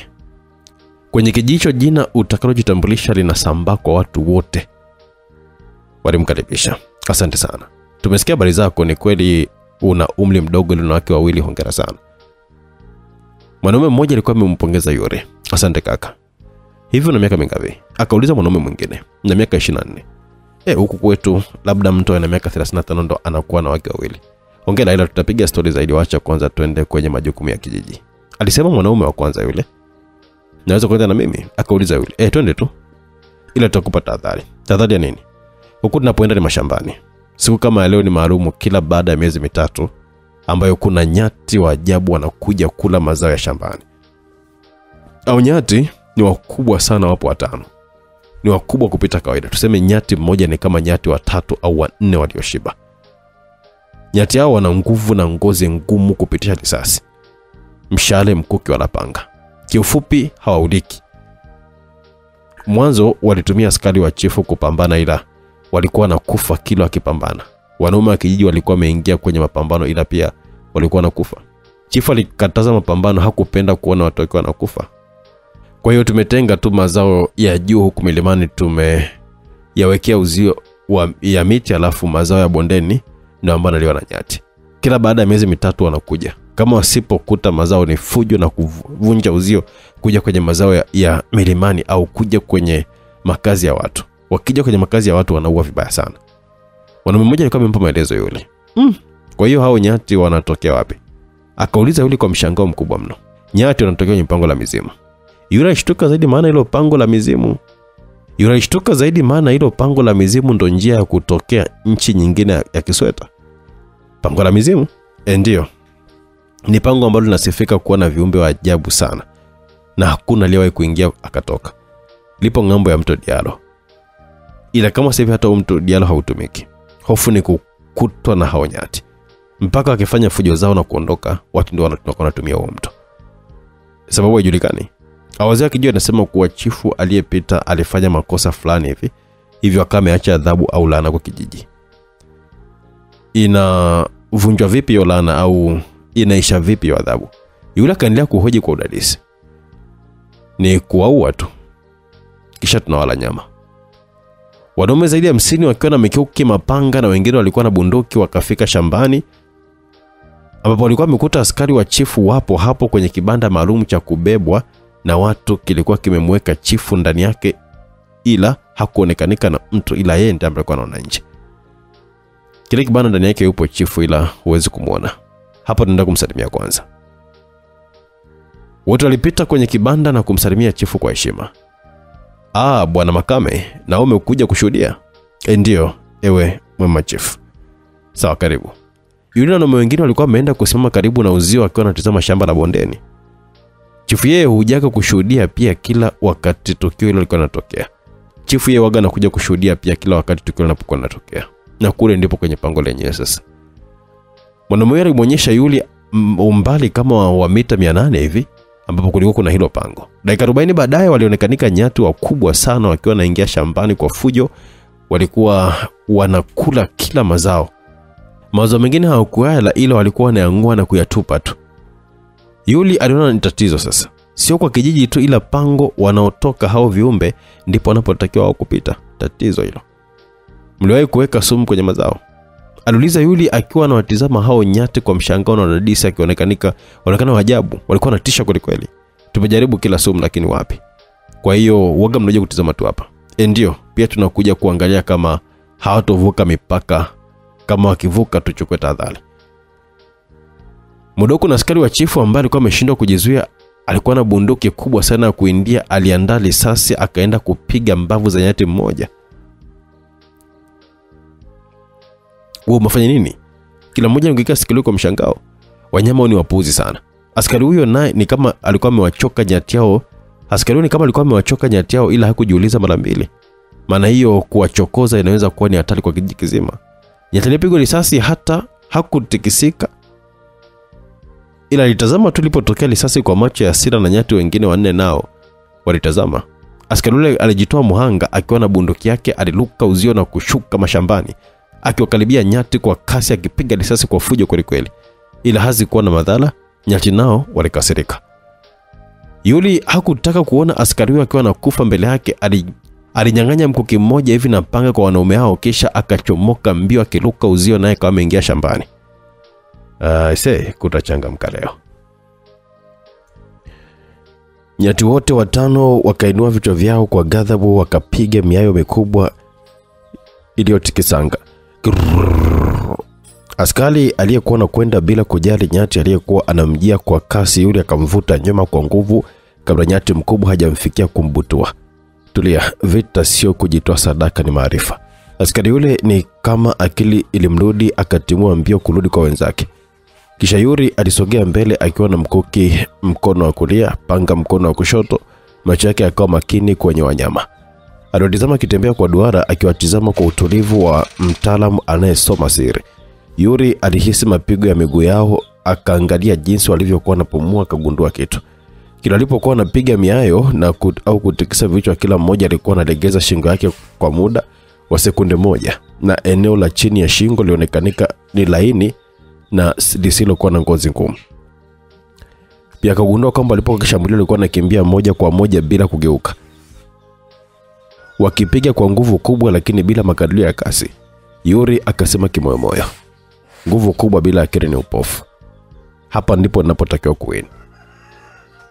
Nyati wa kwanza akakimbia kwa kasi, ardhi ikatetemeka. Yuri hakukimbia, aliinama taratibu, akasubiri sekunde ya mwisho. Alichokifanya kilishangaza kila mtu. Aliluka upande wa kulia kwa kasi ya upepo, akapiga panga moja tu kwenye sehemu laini ya shingo. Mlio kama wa jua likipasuka ukasikika. Damu ikatoka kwa nguvu, nyati akaanguka chini, akajipigiza ardhini kwa kishindo kikubwa sana. Wanaume wakabaki kutazama pamoja na chifu na askari wake walipiga kelele za mshangao na shangwe. Ameweza! Lakini haikuwa mwisho. Nyati wengine 4 wakakimbia kwa pamoja kama jeshi la mapepo. Yuri akasogea nyuma kidogo, akatupa mkuki juu hewani kidogo, akaukamata kwa ustadi, akakimbia mbele, akaruka mruko wa ajabu, akatua kwenye mgongo wa nyati wa pili. Akautumia mkuki kuchomeka sehemu laini ya shingo chini kidogo ya pembe. Nyati akapiga kelele, akakimbia mbio kama upepo, lakini Yuri alishuka nyuma yake kwa ustadi, akamwacha akianguka.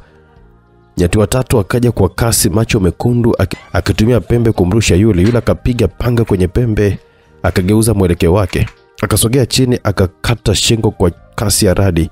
Watu waliona kama ngoma ya vita, kijana akipigana sio kwa nguvu tu, bali kwa akili na mwendo wa hesabu. Yuri akawa ametulia, macho yake yakisoma mienendo yao. Alijua wangejaribu kumzunguka. Akaweka miguu imara, akawasubiria wakiingia pamoja. Alipoona ule wakati mdogo wa kuchanganyikiwa, aliruka juu, akageuka hewani, akapiga mikuki miwili mfululizo kwenye sehemu laini ya shingo zao. Wote wakaanguka. Ardhi ikatetemeka. Moshi mdogo ukapanda hewani. Kukawa kimya. Watu wote walibaki wameduaa. Chifu Diallo akashika kichwa kwa mara ya kwanza, akajikuta akiwa anajitokeza tu hadharani. Kwenye jambo la siri ni kwamba Chifu Diallo aliapa hatakuwa mtu wa kujitokeza hadi siku ambayo nyati hao watakuwa wamekufa au kupata suluhisho la kuwatimua.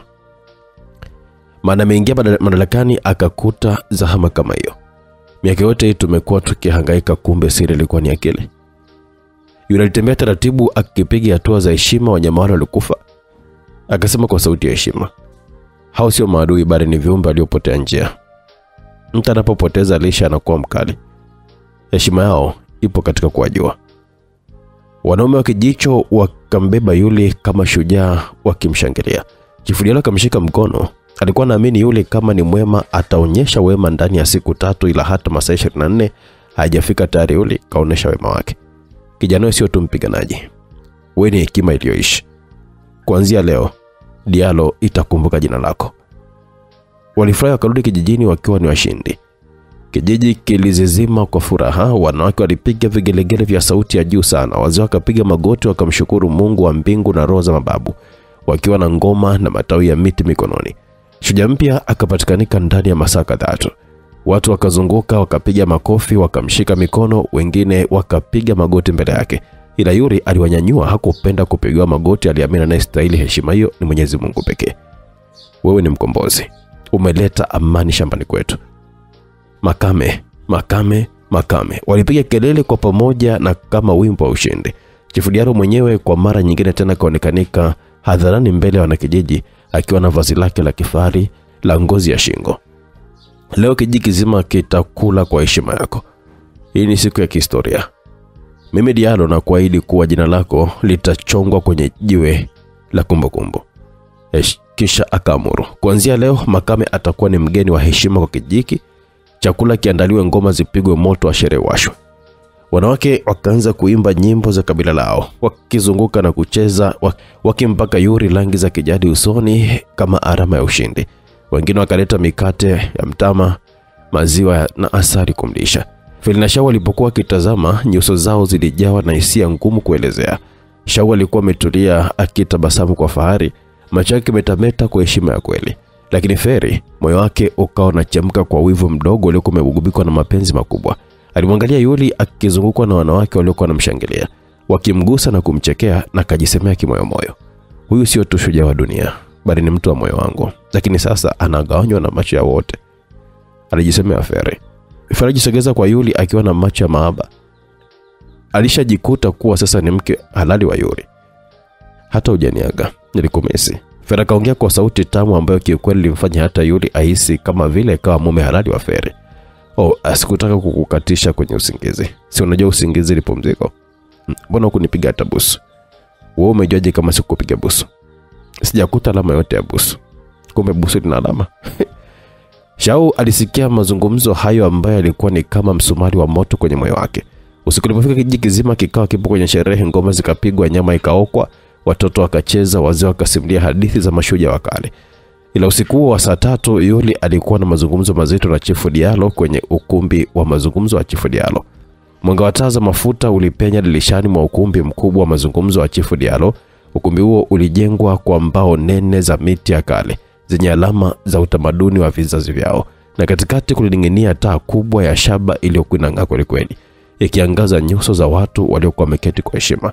Kwenye kiti cha kifahari kilichotengenezwa kwa pembe za ndovu, Chifu Diallo alikuwa amekaa akiwa amevalia vazi lake la kifahari la kijadi lenye mistari ya dhahabu, alama ya heshima na mamlaka. Upande wa kulia walikuwa wamekaa wazee wa baraza lake, upande wa kushoto walikuwa wamekaa vijana wa ulinzi wakiwa kimya kama sanamu. Chifu Diallo alianza mazungumzo kwa sauti ya kina na heshima. Haji Makame, leo umetusaidia kuondoa mzigo uliotutesa kwa miaka mingi sana. Nyati wale waliua watu wetu, waliharibu mashamba yetu. Sasa tumeona kwa macho yetu nguvu zako, akili zako na ujasiri wako. Lakini moyo wangu una swali, sio kwa shaka bali kwa heshima. Niliposikia ukitambulika kama Makame, nilikumbuka ukoo huo unatokea nchi ya Fiso. na ukoo huo haujawahi kuwa na mtu mwenye nguvu na hekima kama yako. Na kuomba kwa moyo wa ukweli niambie, wewe ni nani hasa? Halafu kwa heshima niite tu Mkuu Diallo, maana kama wema, wewe ni mwema kuliko mimi. Yuri hakushtuka sana, alikuwa na hofu kubwa, sio kwa sababu ya heshima aliyokuwa amepewa au kwa sababu ya kazi aliyoifanya, ila yule alikuwa tayari kwa lolote. Alijua misingi ya safari yake ni ujasiri na sio hofu. Yuri akavuta pumzi ndefu. Alijua huo ndio wakati wa kusimama kati ya uongo unaomlinda na ukweli unaoweza kumfichua lakini pia kumweka huru. Akainua macho yake yenye mwanga wa hekima, akasema kwa sauti ya utulivu yenye uzito wa kipekee, Mkuu Diallo, kweli ulivyosema sio jina langu. Siitwi Haji Makame Ubwabwa. Mimi ni Yuri Obafemi, mtoto wa familia Obafemi kutoka nchi ya Sayadi. Na hao walio nami, wale wake zangu ni Shaumi Kombo na Ferisha Makopa, sio Afifa wala Zarina. Yuri alisema ukweli, ila hakufichua kama Feri na Shau sio wake zake. Hiyo bado ilibaki kuwa ni siri na sio uongo. Ukumbi ukaguna taratibu, wazee wakabadilishana macho, lakini Yuri akaendelea kwa utulivu, sauti yake ikiwa na mchanganyiko wa huzuni na hekima. Tumeacha nyumba zetu, familia zetu kutokana na vita vya hila na njama za wakubwa wa dunia. Feri na Shau wametuhumiwa bila makosa, wametuita magaidi, wauaji, wauza madawa kulevya. Ukweli ni kwamba tumebeba ushahidi wa uovu wao. Tumekimbia kutoka nchi hadi nchi, tukipoteza marafiki, ndugu na wapendwa. Sasa tunasafiri kuelekea Sayadi, tukitafuta njia ya haki na mwanga. Njia pekee iliyosalia ni kupita kwenye pango la mizimu, ambalo tumeelekezwa kuwa litatuvusha mpaka Kisweta bila kukaguliwa. Tunajua hatari zake, lakini hatuna chaguo jingine. Ndio tumaini pekee lilobakia. Yuri hakutaka kufunua sana, ila alitoa maelekezo ya kujaza na yeye kwenye uzito wa matatizo ya kina Shau. Chifu Diallo alimtizama Yuri kwa muda mrefu bila kusema. Macho yake makubwa yakamchunguza kana kwamba anajaribu kusoma moyo wake. Baada ya ukimya wa muda, akaongea kwa sauti ya polepole, nzito na yenye hisia. Yuri Obafemi, sasa nimeelewa kwa nini moyo wangu ulinishtua sana uliponiambia kwamba jina Makame. Sauti yako haikuwa ya mtu wa kawaida. Macho yako sio ya mtu anayetafuta heshima, bali mtu aliyebeba mzigo wa dunia. Na kweli nimesikia hadithi za pango la mizimu, pango lilojaa siri za giza, milio ya mizimu na miujiza isiyoelezeka. Hakuna aliyewahi kuingia na kurudi, sio kwa hofu tu, bali kwa sababu roho zinazolinda zinachukua safari wake. Lakini najua wakati mwingine njia ya mwanga hupitia gizani. Ikiwa ndio chaguo lako, mimi Diallo nitasimama upande wako. Chifu Diallo akasema, akamkaribia Yuri na kuweka mkono kwenye bega lake. Kuanzia leo kijiji hiki kitakuwa ni kimbilio lako. Utalindwa na watu wangu, utapewa chakula, maji na kila utakachokihitaji. Nitakutumia wachawi wa hekima wa kijiji chetu, wakusaidie kuelewa roho za pango hilo. Na kabla hujaondoka, nitakuombea tambiko la mababu, ili mizimu ikutambue na sio kama adui, bali kama mgeni wa heshima. Wazee wakainuka wakakubaliana kwa ishara za heshima. Yuri akatoa heshima mbele ya chifu akasema, asante kwa moyo wako wa upendo na haki. Hakika dunia bado ina watu wenye nuru. Tambiko lako litakuwa kama ngao, na fadhila zako zitakuwa ni ushahidi ya kwamba wema bado upo. Diallo chifu kwa hekima akasema, wewe ni ndugu yetu, utarudi hapa muda wote ukijisikia. Wote wakatulia kwa muda. Sauti ya upepo ikapita nje ya ukumbi, kileta harufu ya udongo wa usiku. Ndani ya mioyo yao matumaini mapya yakachanua. Safari bado ilikuwa ni ndefu, lakini matumaini bado yapo. Yuri akarudi kwenye sherehe, alimshika mkono Shau ambaye alikuwa anamsubiri kwa hamu. Hatutende tukalale, ila leo ni zamu yako Shau. Yuri aliambiwa wake zake hao bandia, huku zamu ilikuwa ni ya Shau. Fela akawatazama kwa macho makali na ya chuki, ila Yuri hakujali. Walianza kuondoka kuelekea kwenye nyumba walivyokaribishwa. Walifika kisha Yuri alianza kuelekea kwenye chumba cha Shau, akimwacha Fela na ingia chumba kingine kinyonge, pia akiwa na hasira. Yuri ile kuzama tu ndani, Shau alikuwa na hamnaye vibaya sana. Alivua nguo zake zote na kuanza kumvua Yuri nguo, huku akimpa kinywa na kunyonyana ndimi kwa ustaarabu. Shau alionekana ni mbobezi wa michezo. Alikuwa anajua kumwandaa mwanaume, japo Yuri pia alikuwa hakuwa nyuma, kazi ikawa ni kuandana. Yuri alicheza na maziwa kipindi mikono ya Shau ikicheza na tango taratibu kwa ufundi. Hata pale alipoanza kuchezea shamba la bibi kwa utundu, Shau alikuwa ananyonya kifua cha Yuri kwa kulamba vichuchu. Yuri alikubali kwamba Shau ni mjuzi. Hata mechi ilianza kwa Shau kulikalia tango kama vile yuko juu ya bodaboda. Hapo Shau akawa kama katiwa ndimu alichachuka. Dakika 11 zilitosha wawili hao kuvunja madafu kwa pamoja. Shau alikuwa ananyonga kiuno kama vile kakisusa hivi yani. Sauti zilimtesa Feli ambaye aliamua kurudi kwenye sherehe akiwa na hasira. Mzunguko wa pili ulianza. Awamu hii hapa yule aliwasha moto kwa kumkunja Shau mikunjo mbalimbali ambaye alikuwa anavunjisha dafu mara nyingi Shau na kumfanya akili kutokuwahi kukutana na kidume kama Yuri. Mechi kaisha baada ya masaa matatu. Muda mfupi kabla Feli naye hajarudi chumbani kwake kulala. Shau na Yuli walilala wakiwa hoi sana. Show ilikuwa ya kibabe kupita maelezo. Walifanya kama wapenzi kabisa. Na alichogundua Yuli ni kwamba Feli sio mtundu wala sio mzoefu, ila ana utamu wake tu kulingana na maungo yake yalivyobana na ujoto wa ndani, ila Shau yeye ni mtundu mzoefu na mchezo anauweza. Asubuhi na mapema Yuri baada ya kuoga alianza kumsalimia Feli ambaye alikuwa na hasira, ila zilisha baada ya kumwona Yuri. Feli alimkumbatia Yule. Kwa hiyo umetia kweli? Feli alilalamika. Yule aliguna tu bila kujua ajibu kitu gani. Unampenda? Feli aliongeza swali ambalo Yuli hakuwa na jibu lake. Yule akamshika kichwa Feli akambusu kwenye paji la uso, ila Feli akadaka kinywa chake na kuanza kumpa mabusu ya hatari. Mabusu yaliishia kwenye kilimo cha shamba la bibi, kilimo cha saa moja zima, ila bahati Shau hakuwa ameamka, hakusikia chochote kile. Yuri ni mwanaume wangu mimi peke yangu, alisema Feli akiwa anaoga muda ambao Yuli alikuwa ameshaoga na kwenda nje. Feli alimaliza kuoga akavaa zake nguo zingine. Feli naye alitoka nje. Kumbuka muda huo wote wanazile sura bandia. Shau baada ya kuamka na kujifanyia usafi na yeye alitoka nje, akamwona Feli akiwa na furaha, akamfuata na kumsalimia. Mambo my BFF. Ila Feli alimjibu kwa msonyo mrefu akimtazama kwa macho ya dhihaka na chuki, akimtazama juu mpaka chini. Eti BFF, best foolish fuck, alisema Feli kwa nyodo. Shau alikunja sura kwa mshangao. Ewa, pameanza kuchangamka jamani. Nini kitaendelea? Lakini bado tunaendelea. Ngoja tuangalie msikilizaji. Shau alibaki kumshangaa Feli ambaye alikanika kuwa na hasira, naye Feli aliondoka kwa hasira kimwacha Shau na mtizama tu. Ila uzuri Feli licha ya hasira, ila aliendelea na ushirikiano mzuri na wanakijiji bila kuhamishia hasira zake. Na hakuna aliyechukia kungopewa awali. Yule alikuwa ni shujaa wao na Feli na Shau ni wake wa shujaa wao. Siku iliyofuata waganga wa kijiji na wazee wa kijiji walikuja kufanya matambiko, japo waganga walishindwa kuona chochote kwenye pango la mizimu, ila walifanya tambiko. Usiku ulikuwa ni mzito, anga lilikuwa limejaa nyota kama mashahidi wa kimya. Upepo wa kijiji cha Dialo ulipuliza kwa upole ukicheza na vumbi la barabara za udongo na majani ya miti mikongwe iliyokuwa imezunguka uwanda wa tambiko. Katikati ya kijiji palipokuwa pamejengwa madhabahu ya mawe ya kale yenye michoro ya mababu wa zamani. Chifu Dialo alisimama akiwa amevaa vazi la tambiko lenye rangi ya udongo na nyekundu ya damu, ishara ya ulinzi na ujasiri. Pembeni yake walikuwa wazee wa hekima 12 na waganga 4 waliobeba vikapu vya dawa, mapande ya mizizi na pembe za wanyama wa pole. Yule akiwa amevaa vazi jeupe lilokuwa limeshonwa kwa mikono ya wanawake wa kijiji alisimama katikati ya duara la mawe. Feli na Shau walikuwa kwa upande wake wa kushoto na kulia, wakiwa wameshika mikono yake kwa heshima na mshikamano. Taa za mafuta na mishumaa mikubwa ya tambiko vilikuwa vinawaka kila upande wa duara, na moshi wa uvumba ulikuwa unapaa hewani ukisambaa kwa harufu ya asili ya misitu, ukileta utulivu wa rohoni. Wazee wote walipiga magoti kwa pamoja, kisha Chifu Dialo akainua mkono wake na kusema kwa sauti nzito yenye vibration ya kiroho.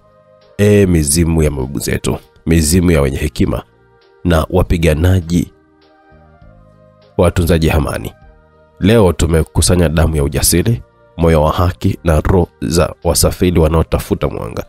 Mbele yetu yupo Yuriani Obafemi, mwana wa dunia, na wake zake wa safari, Shaumi na Ferisha. Wamechagua njia ya giza, pango la mizimu, mahali ambapo wengi wameshindwa na wachache wamekumbatiwa na siri. Tunawasihi mwe tayari gizani, muwafunike kwa baraka zenu na muwazungushe kwa ngao ya roho njema. Waganga wakaanza kuimba taratibu nyimbo za asili zenye maneno ya kale. Mizimu ya milima, mizimu ya mito, mizimu ya ardhi na anga, chukueni woga wao, warudisheni ujasiri. Funikeni macho yao yasione adui. Zungusheni miguu yao kwenye njia ya wokovu.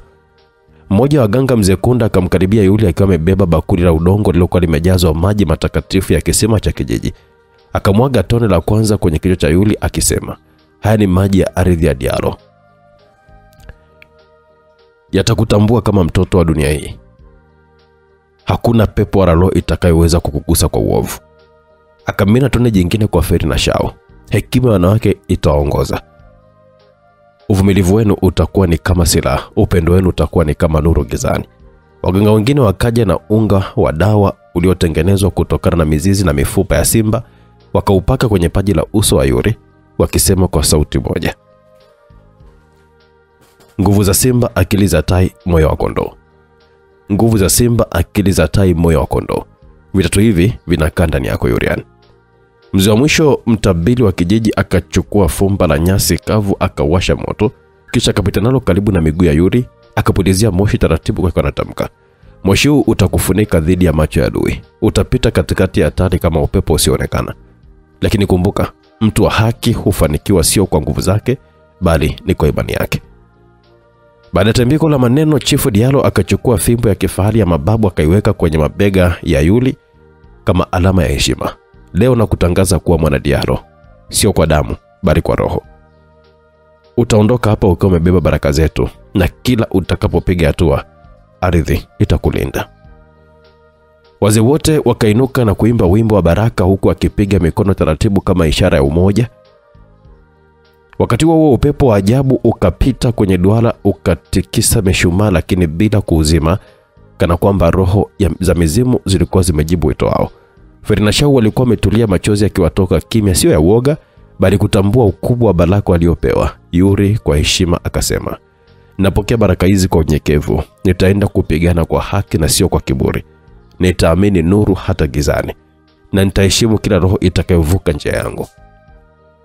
Kijiji kizima kilishangilia, ngoma zikapigwa, nyimbo za kijiji zikapanda juu, na tambiko hilo likawa ni historia mpya kwa mara ya kwanza. Kijadilo kilimpa mgeni baraka ya kuvuka pango la mizimu mahali pa hofu, sasa hapa matumaini. Ilisalia siku moja tu Yuri na wakina Shao kukaa hapo kwenye kijiji cha Diallo.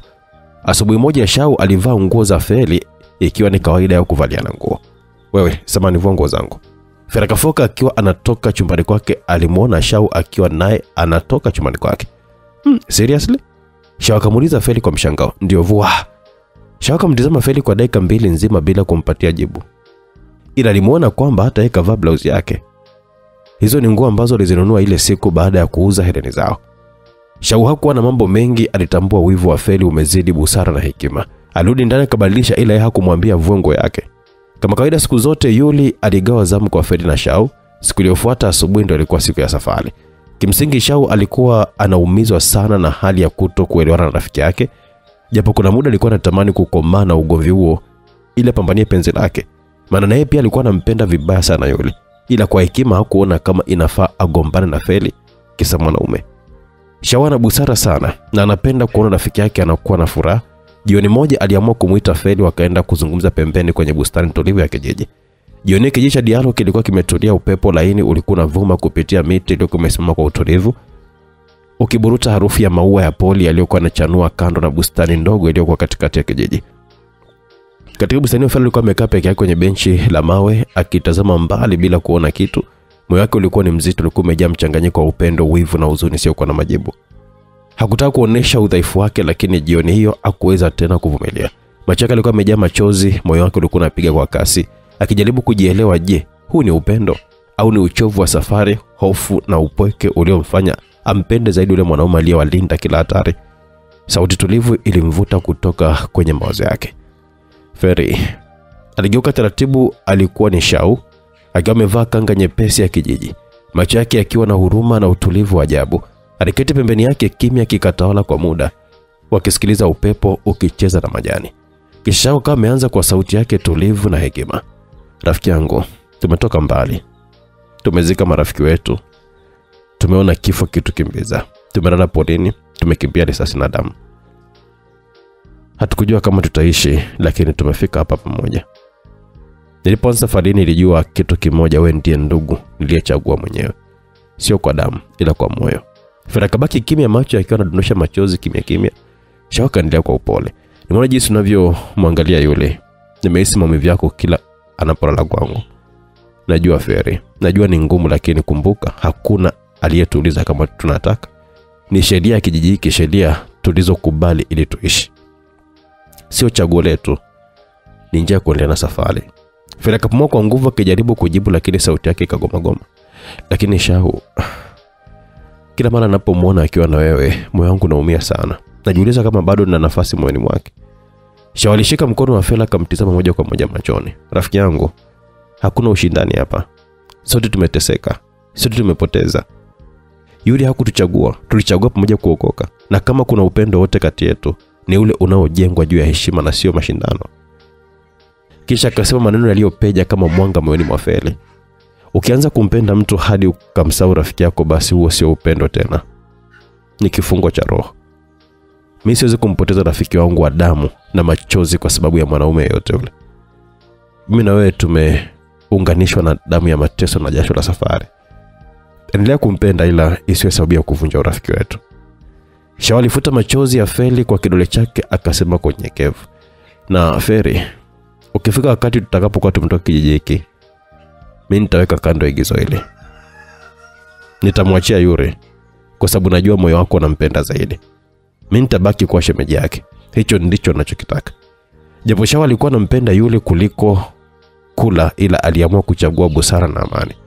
Maneno yakamvunjilia Feri nguvu zote za wivu. Machozi yakaanza kumtilika kwa nguvu, moyo wake ulikuwa umejaa huruma na upendo kwa rafiki yake, akiwa hana neno zaidi ya kulia kwa hisia. Samahani Shau. Niliumia, nikakosa kuelewa. Nilijua kwamba ndio una bahati, nikasahau kwamba tumo kwenye vita moja. Samahani rafiki yangu. Shau akamshika kichwa akamkumbatia kama rafiki yake akasema kwa upole, sisi ni kitu kimoja, Feri, na kama Yuri ni hatima yetu, basi hatima hiyo itatuchagua wote kwa haki. Na kama Yuri ni hatima yetu, basi hatima yetu tutachagua wote kwa haki, lakini usiruhusu moyo wako uwe uwanja wa vita kati yetu. Walibaki wakiwa wamekumbatiana kwa muda, kimya kikiwa na nguvu kuliko maneno. Upepo ukapita. Nyota zikashuhudia kana kwamba anga lenyewe lilikuwa limetabasamu kwa maridhiano yao. Kutoka mbali Yuli alikuwa akiwatazama kwa mbali, hakusogea. Alitambua kwamba hilo lilikuwa ni jambo lililopaswa kumalizwa kati ya mioyo yao. Alitabasamu taratibu, akajua kwamba safari yao haikuwa tu ya umbali bali pia ilikuwa ni kupona ndani ya nafsi zao. Usiku wa siku hiyo ulipita kwa amani kubwa sana, marafiki yao wakiwa wameelewana. Asubuhi ilipochomoza, anga la kijiji cha Dialo lilipambwa na rangi za dhahabu. Upepo baridi ukipita taratibu ukibeba harufu ya udongo na maua ya asubuhi. Wanakijiji walikusanyika pembezoni mwa njia kuu wakibeba vikapu vya zawadi, matawi ya miti na matambiko za baraka. Walikuwa kwa nje ya pango la mizimu. Chifu Dialo alisimama mbele akiwa amevalia mavazi ya kifahari na kiutawala, akiwa na uso uliochanganyika na heshima na huzuni. Mbele yake walikuwa Yuri, Feri na Shau, wakiwa wamevaa mavazi meusi ya kujikinga na giza. Mikononi mwao taa ndogo za mafuta ya mizimu. Mnapoingia mle hamuingii kama wanadamu wa kawaida, alisema kwa sauti nzito. Mnapita njia ya roho, mahali ambapo uovu, hofu na mizimu ya zamani huishi. Hakuna anayeingia akauona mwanga tena. Lakini nyinyi mmebarikiwa, tambiko za wazee zipo na ninyi. Wazee wakapiga mbiu za tambiko la mwisho, wakinyunyizia unga wa mizimu chini ya miguu ya Yuli na wake zake. Ngoma za rohoni zikapigwa, maneno ya baraka yakatamkwa na moshi wa ubani ukafunika njia. Yuri akaweka mkono kifuani. Kama ni wito wa hatima, tutavuka. Kama ni mtihani wa roho, tutaupokea. Ila tutatoka tukiwa salama. Mlango wa pango ulikuwa ni mkubwa kama kichwa cha joka. Upepo wa baridi ulikuwa unavuma kutoka ndani, ukibeba sauti za ajabu kama za vilio vya mbali. Mara tu walipokuwa wameingia hatua chache, mwanga wa nje ulitoweka, wakabaki kizani totoro. Yuri akawasha taa ya mizimu. Mwanga hafifu wa kijani ukamulika kuta za mawe zilizokuwa zimejaa michoro ya zamani ya ibada. Shau na Feri alikuwa na hofu, maana pango lilikuwa linatisha kwa giza lake na michoro ya kutisha kwenye kuta. Walipoingia zaidi, sauti za wito zilianza kuzunguka masikioni mwao. Yurian, Ferisha, Shauni. Zilikuwa ni sauti za wapendwa wao waliokufa. Kila mmoja alikuwa anasikia sauti ya mtu aliyekuwa anamfahamu ambaye alishakufa. Feri akaanza kulia. Alisi kama anamuona kaka yake aliyefariki miaka mingi. Shauni alisikia sauti ya shangazi yake aliyekufa miaka 2 iliyopita. Yule alitambua ni mizimu ya udanganyifu ikiwashika mikono kwa nguvu. Msisikilize. Mizimu ya hofu inataka mioyo yenu. Mkiitikia mtabaki hapa milele. Akatia maneno ya tambiko alikuwa amefundishwa na Chifu Dialo, akachomoa kisu chake kimoja na kuchana kidogo kidole chake kimoja, akachola alama ya jua ardhini kwa damu ya kidole chake. mizimu ikapiga kelele, ikayeyuka kama moshi. Safari ikaendelea, ila Feri na Shao hofu hazikuacha. Humu palikuwa panatisha, japo walimwamini sana Yuri. Baada ya mwendo wa muda mrefu wakasikia sauti ya kishindo kutoka kwenye kivuli kikubwa. Akatokea nyoka mkubwa sana mwenye macho mekundu na magamba magumu kama chuma. Urefu wake ulikuwa umefikia ukuta hadi ukuta. Feli alishtuka, akataka kukimbia, lakini Yuri akamzuia. Akamwangalia nyoka kwa umakini, akagundua sehemu moja chini ya shingo yake ilikuwa laini kama kwenye nyati wale wa Diallo. Akawarudisha Shao na Feli wakiwa wamenatemeka sana nyuma ya mgongo wake. Kisha akamtazama nyoka ambaye alikuwa anaanza kutoka kuja upande aliopo kwa kasi. Kwa kasi kama radi aliruka kisu chake kilichokuwa na mafuta ya mizimu kikazama shingoni mwa joka. Kiumbe kikapiga kelele, kikavilengeka kwa hasira, kikazima taa yao. Yuli akawakimbizia Shao na Feli kwenye mwamba mwembamba mmoja, kisha akarudi kuendelea kukabiliana naye kwa mikuki mitatu zaidi. Mwishowe nyoka akaanguka, akayeyuka kwa moshi mweusi. Yuri, mbona humu ndani kuna balaa? Naogopa, alisema Shao. Tuendelee na safari, hakuna haja kuogopa. Ukiachana na mambo hayo ya mizimu, tuna Mungu pia. Safari kaendelea, akafika mbele kukutana na mto unaochemka, sio maji bali ni moto unaotembea kama kioevu. Hakukuwa na daraja, ni humo ndani ya pango. Tunavukaje hapa? Akauliza Feli, huku Shao naye akiwa na mshangao na hofu. Ni kweli Yuli ana nguvu, ila sio kutembea kwenye huo moto. Watavukaje? Baki na mimi, nitakujulisha msikilizaji. Ilikuwa hivi. Adventure. Yuri, huo sio mtu wa kawaida. Tukivuka hapa tunateketea, alisema Shao akiwa anamwagika jasho, sio kwa joto kali tu lililokuwa liko eneo hilo, ila kwa hofu pia. Feri naye akasema kwa sauti ya hofu, hakuna njia nyingine. Nyuma kuna giza na mizimu, mbele kuna moto. Tufanye nini sasa? Yule akainama chini kama amechukua mawe madogo akayatupa ndani ya ule moto. Mara moja yakayeyuka yakawa majivu. Akatazama pande zote, macho yake yakiwa yanazunguka kila upande wa ukuta na dali la pango. Kwa mbali juu ya ukuta akawa ameona mizizi mirefu ya miti mikavu ikining'inia juu kama nywele za mtu. Imeganda kwa juu lakini haikushika moto. Akapumua kwa kina, akasema taratibu, kuna njia, lazima tuamini, na sio kwa macho ila kwa akili. Akavua vazi lake alilokuwa amevaa, kapanda juu ya kamba, akaanza kukata ile mizizi kwa kisu chake. Akapata mizizi minne, akaitumia kuunda kama kamba ndefu hivi na nguzo ya kuvukia. Akafunga mizizi kwenye nguzo za mawe makubwa yaliyokuwa kwa ukingoni mwa mto. Akatengeneza daraja la muda la hatari, lakini ndo njia, ni lazima wajaribu. Yuri, hili daraja litaweza kustahimili moto huu, alisema Feli huko kana mtazama Yuli na kutazama moto. Mara nyingi njia ya wokovu hazina uhakika, ujasiri ndio unaounda daraja. Akasema mbele daraja, akanyosha taa ya mizimu mbele, akapumua kwa kina, kisha akaanza kuvuka hatua kwa hatua. Joto lilikuwa kali sana, moshi ukipanda kama wingu, mavumbi ya moto yalikuwa yakipiga uso wake, jasho likitiririka, lakini hakurudi nyuma. Alipofika katikati ya daraja, mizizi ikawa imeanza kuyeyuka. Aligeuka haraka sana. Harakisheni, wakati ni sasa. Feri akaja akishika mkono wa Shao, akaanza kuvuka kwa hofu, machozi yakitoka. Moto ulikuwa karibu kabisa na nyoyo zao, lakini Yuli alikuwa amesimama upande wa pili akiwavuta kwa nguvu. Ghafla kipande cha daraja kikapasuka. Feli akapiga yowe akikaribia kuanguka, lakini Yuli aliruka kwa kasi kama simba, kamshika mkono wake kwa nguvu na kumvuta juu. Moto ukapita chini yao kama mawimbi ya kuzimu. Walifika wote upande wa pili wakiwa wamechoka, miguu yao ikiwa imejaa vumbi la joto na nywele zao zikiwa zinanuka moto. Wote walikaa chini wakipumua kwa nguvu. Feli akajikuta akiwa anamwangalia Yuli kwa macho ya mshangao na upendo uliokuwa unazidi ndani yake. Umetuokoa tena, kila mara unajua pa kupita. Yuli akatazama ule moto sasa ukichemka nyuma yao kama alama ya mtihani uliopita, kisha akasema kwa sauti nzito, mara nyingi moto wa majaribu hauji kukuteketeza, unakuja kukufundisha njia ya kuamini na kutumia akili.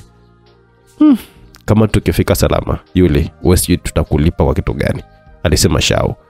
Moyo wa msafiri hauna haja malipo, alijibu Yuli na kutoa chupa za maji akawapa Shao na Feli, nao akanywa kwa fujo. Yuli naye alikunywa maji. Baada ya kupumzika kidogo, safari ikaendelea. Wakiwa wanaendelea na safari wakiongozwa na mwanga wa taa, ghafla ubaridi wa ajabu ukaanza kuwavaa. Kuta za pango zikaanza kutoa sauti za ajabu kama milio ya upepo, lakini zilizokuwa zimejaa maneno, sauti za kilio, kelele za watu walioteseka na maneno yasiyoeleweka, zikija masikioni mwao zikivuma kwa mdundo kama nyimbo za mizimu. Feri akashika kichwa chake akapiga yowe. Yuri, nasikia sauti ya mamangu ananiita. Shauna akashika kifua, macho yake akiwa anaonekana kuogopa sana. Nami nasikia sauti ya Inara. Anasema kwamba nimekuwa msaliti. Yuri alisikia pia sauti nzito ya mwanaume. Uliniacha Yuri. Uliniangusha. Sasa utabeba laana yangu. Ilisikia kama sauti ya mzee Bafemi babake. Walitazamana wote watatu. Giza lilikuwa limewazunguka, vichwa vyao vilikuwa vimejaa kelele. Ardhi ilikuwa imeanza kutikisika taratibu, kuta zikitoa mwanga hafifu wa kijivu, na kutoka kwenye kuta hizo wakaanza kujitokeza vivuli vya wanadamu kama roho zilizokuwa zimejaa maumivu, macho yao yakimulika mwanga mwekundu. Feri akijaribu kukimbia, lakini kila akigeuka alikuwa anaona kivuli cha mama yake akilia machozi ya damu na kumlaumu. Uliniacha nikifa. Kwa nini kutufuata ubalozini? Kwa nini kulipiza kisasi? Feri alipatwa na hofu huku akiwa anashindwa kuelewa kama mama yake amekufa au. Shaunaye akaona kivuli cha mdogo wake Inara, akimkemea kwa uchungu. Ulijisahau, ukampenda mwanao badala ya kutuokoa. Umekuwa ni adui yetu. Shaunaye akabaki akiwa anashangaa kwa hofu, akitetemeka vibaya sana. Miguu haikuwa na nguvu za kukimbia. Yuri akasikia sauti babake tena. Wewe ndiye chanzo cha mauti ya familia yetu. Umekimbia wajibu wako. Sauti zikazidi kuwa nyingi, zikizunguka kama upepo mkali, zikibeba maumivu ya nafsi. Walihisi vichwa vyao vikiwa vinapiga kelele. Pumzi zilikuwa zinapungua. Kila mmoja kama ameanza kupoteza imani, akiumba kama mtu aliyekuwa amekunywa sumu. Lakini Yuli kwa akili yake ya kina alikumbuka maneno ya mzee Ajani aliyomwambia zamani. Mwana wa kweli sio asianguka, bali anayesimama tena baada ya kuanguka. Akapumua kwa nguvu, akasimama wima, akapaza sauti yake yenye nguvu ndani ya giza. Hakuna aliyekufa. Ninyi ni maumivu ya vifo vya kusababishwa na watu wengine, sio sisi. Najua unatujaribu. Pumzikeni. Sisi sio wasafiri, ni wapita njia tu.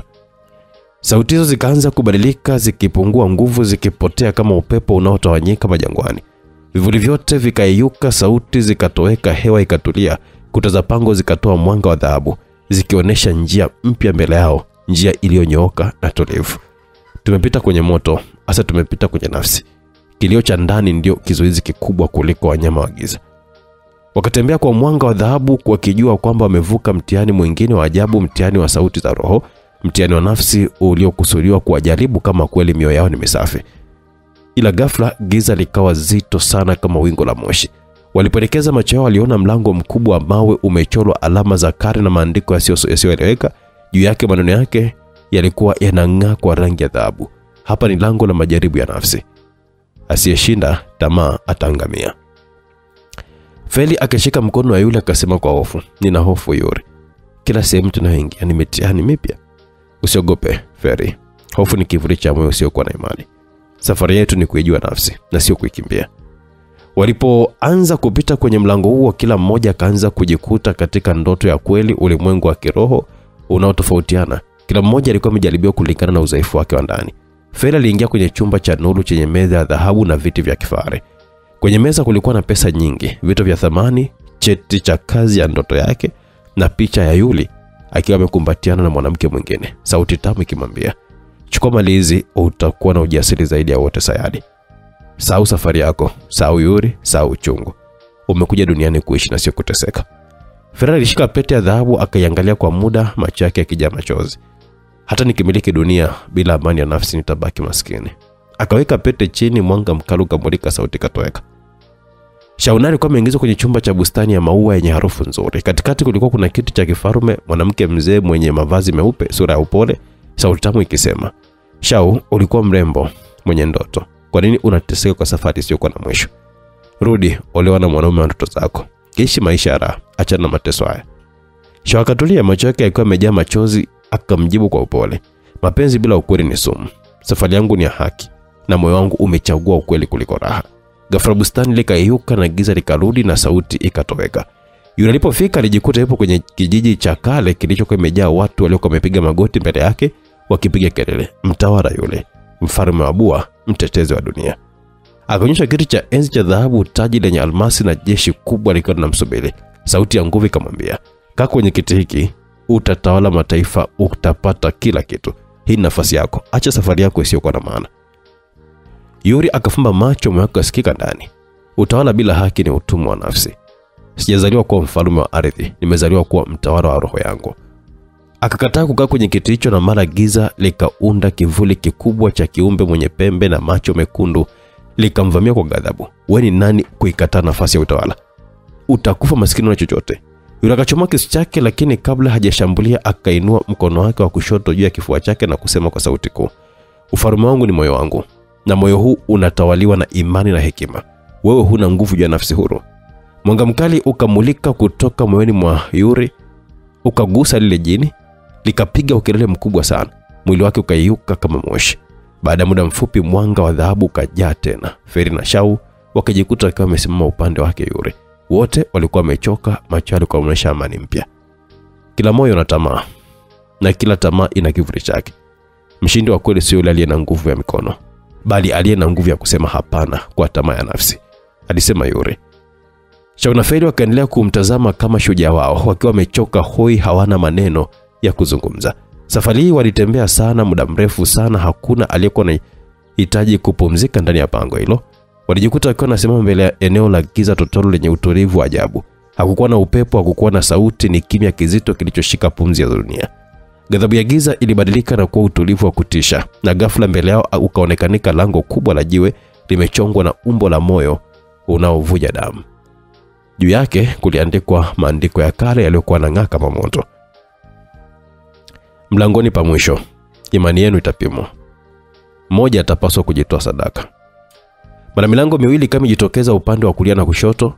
Moja ilikuwa imechorwa sura ya jua, ishara ya uzima, na nyingine ilikuwa imechorwa sura ya mwezi, ishara ya roho. Kisha sauti nzito yenye nguvu na huzuni kasikia kutoka juu ya pala pango. Hapa ndipo mwisho wa uovu wa roho na mwanzo wa nuru ya kweli. Hakuna anaweza kuvuka bila kutoa sadaka ya thamani zaidi. Mnapaswa kuchagua. Mmoja jitolee maisha yake, au nyote mtasali hapa milele. Ferakalia kwa sauti, machozi yakanamtilika. Hapana. Yaani baada ya yote tuliyopitia tumekuja kufa? Asio haki. Shao akasogea mbele, akashika kisu kilichojitokeza mbele yao. Macho yake kawa imara kama mtu aliyekuwa amekubali hatima yake.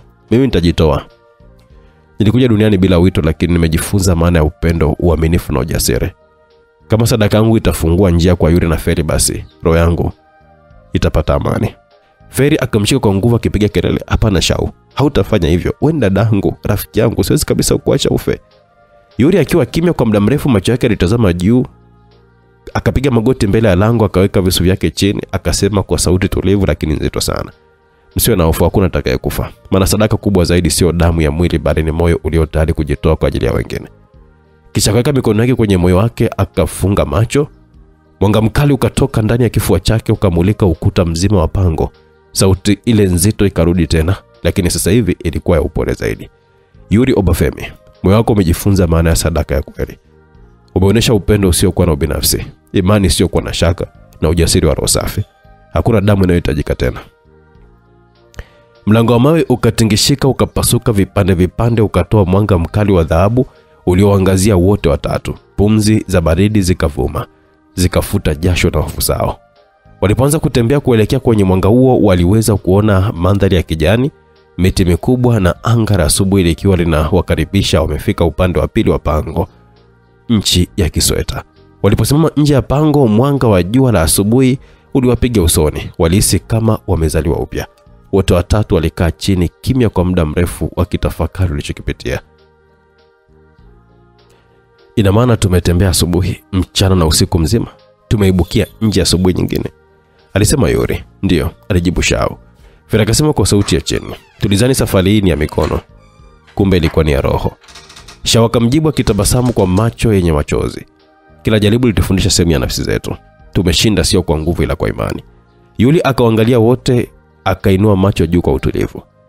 Kila pango lina mwisho, lakini kila moyo una safari yake. Tumepita giza, tumepingana tamaa, tumekataa hofu, na sasa tumezaliwa upya kama roho huru. Safari yetu inaendelea kwenda sayari, lakini sasa sio kama wasafiri, ila kama mashujaa wa mwanga. Wakasimama wote watatu wakiwa wameshikana mikono. Nyuma yao pango lilikuwa limeanza kupotea taratibu, likimezwa na ardhi kama halijawahi kuwepo kabisa. Mbali umetoweka? Feli aliuliza. Lilikuwa linasubiri watu ambao wanafanikiwa kulivuka kisha litoweke, alisema Yuri. Walitembea kidogo, wakakutana na bwawa. Iliwabidi wasogee kwenye bwawa kwanza ili kujifanyia usafi. Yule akajitenga peke yake ili kuoga. asa yule sitisha kuona. Tuoge wote tu, alisema Feri. Naomba niache, alijibu yule akiwa na sogea zake upande ambao umefichwa na vichaka. Shau aliyekuwa anaanza kuoga baada ya kuweka maji usoni na kunao uso wake alishangaa. Yule mbona hii sura bandia inatoka? Gunja na banduka kama skrabu. Aisee, mambo yalikuwa hivyo msikilizaji, swali ni kwamba nini kitatokea?